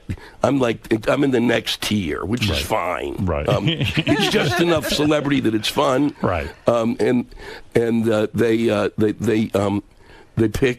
They cast Kathy Bates. Really? Yeah. I mean, and I can't really argue. She's a great actress. Even David said, what are you going to do? He said, I can't say to them, fuck Kathy Bates. She's like a great actress. Was she your love interest? She was going to be she's the star. I see. She's doing me. They my took God. his role and gave it to her. Yeah, and I said, God. and my Kathy immediate reaction was, I would have had my tits done. If I knew it just needed tits. It's insulting. Why wasn't it Brad Pitt that took over your role? No, it's Kathy Bates. Because I literally span the spectrum of sexuality. I was in the theater. I'm trying to think who has more sex appeal, you or Kathy Bates. Listen, Louis Black's great stand-up special, Stark Raving Black, is available on DVD tomorrow. Well, you're doing well, my friend. Well, thank you. Yeah, it's fun. That's good. You know what I mean? You mentioned Leno and Conan, and Conan's a good friend of yours because you've done the show. I mean, do you hang out with him socially, or is it's just strictly you've done it? Yeah. It's sad to think about. But I guess did NBC screw? They did screw Conan. Yeah. And in a way, they screwed Jay or not. Jay says he got screwed, but no one can figure out how. Well, I mean, he screwed himself in the sense of like taking the 10 o'clock slot. Right. Exactly. You know, should have gone to another network and kicked everyone's ass. And I realize that the Tonight Show is in the pantheon of existence a great thing, but big deal. At a point in time when you've gone in this setting way beyond what radio ever imagined, and TV is like a minute away from being YouTube. I had a piece that went viral on YouTube, and this is when I knew that. Like about 2 weeks ago, I did something on Glenn Beck. It's 2.5 minutes long. I could feel the difference when I walk down there. I mean, literally, people were coming because up. now YouTube is a factor. Because it's a YouTube. What'd you say about Glenn more Beck? in 2.5 minutes than my whole fucking career. What were you saying about Glenn Beck? Are you a big fan What a of his? piece of shit. That he had Nazi Tourette's. He is, everything is Nazi. You know, the Peace Corps was a Nazi institution. It's all the Nazis are just getting better and better. You know what's weird about his show? I watch him a lot, but now it's become like a professor sitting at a blackboard. It's almost like a boring history class, but it's history according to him. You know? Yeah, well, it's his, But you're right. Everyone's sort of a Nazi. B'nai B'rith is Nazi. Everything. Everything's Nazi. Nazis. Well, listen. You don't have to tell. I don't have to tell you how bright and funny you are. I mean, you already know it. And we all look forward to seeing the stand-up special, Stark Raving Black. The great Louis Black, everyone. We'll be back right after these words. Thanks for coming in today. Oh, it was a pleasure. Thanks, great Howard. seeing you. Louis, how'd it go there today? It was great. It was a lot of fun. Good to be back. Yeah, it was. It was a kick. It sounds like things are going pretty well for you. You got your book. You Yeah, got DVD. this week. It is until I get out of here. I mean, it's great right now. Right now, it's spectacular. Why? How could it go once you get out of here? Well, things could turn for the worse. Something could drop off a building. I could trip. Yeah, Howard just said, how funny he finds you. Yeah. How does that feel coming from someone like Howard Stern? It's a terrific compliment. You can't beat that. Yeah. I mean, seriously. I mean, really, what are you kidding? Cool. All right, man. He interviews everybody and their mother. I'm glad we had a good time. I enjoy him. It's like, I just feel like, I don't know how he does what he does. I'm always kind of amazed. Well, you guys seem to be on the same page. Like you both speak your mind and don't care what everyone else thinks. Yeah, no, and really, and we both kind of realize we're not going to affect the fate of America. It's like, this is what we do, and you can listen, and then, but it's not like, people get upset with us. It's like, what are you, really? You think everything's going to change because we're talking? Well, all right, man. Well, thanks for stopping by today. It was a pleasure. Take it easy.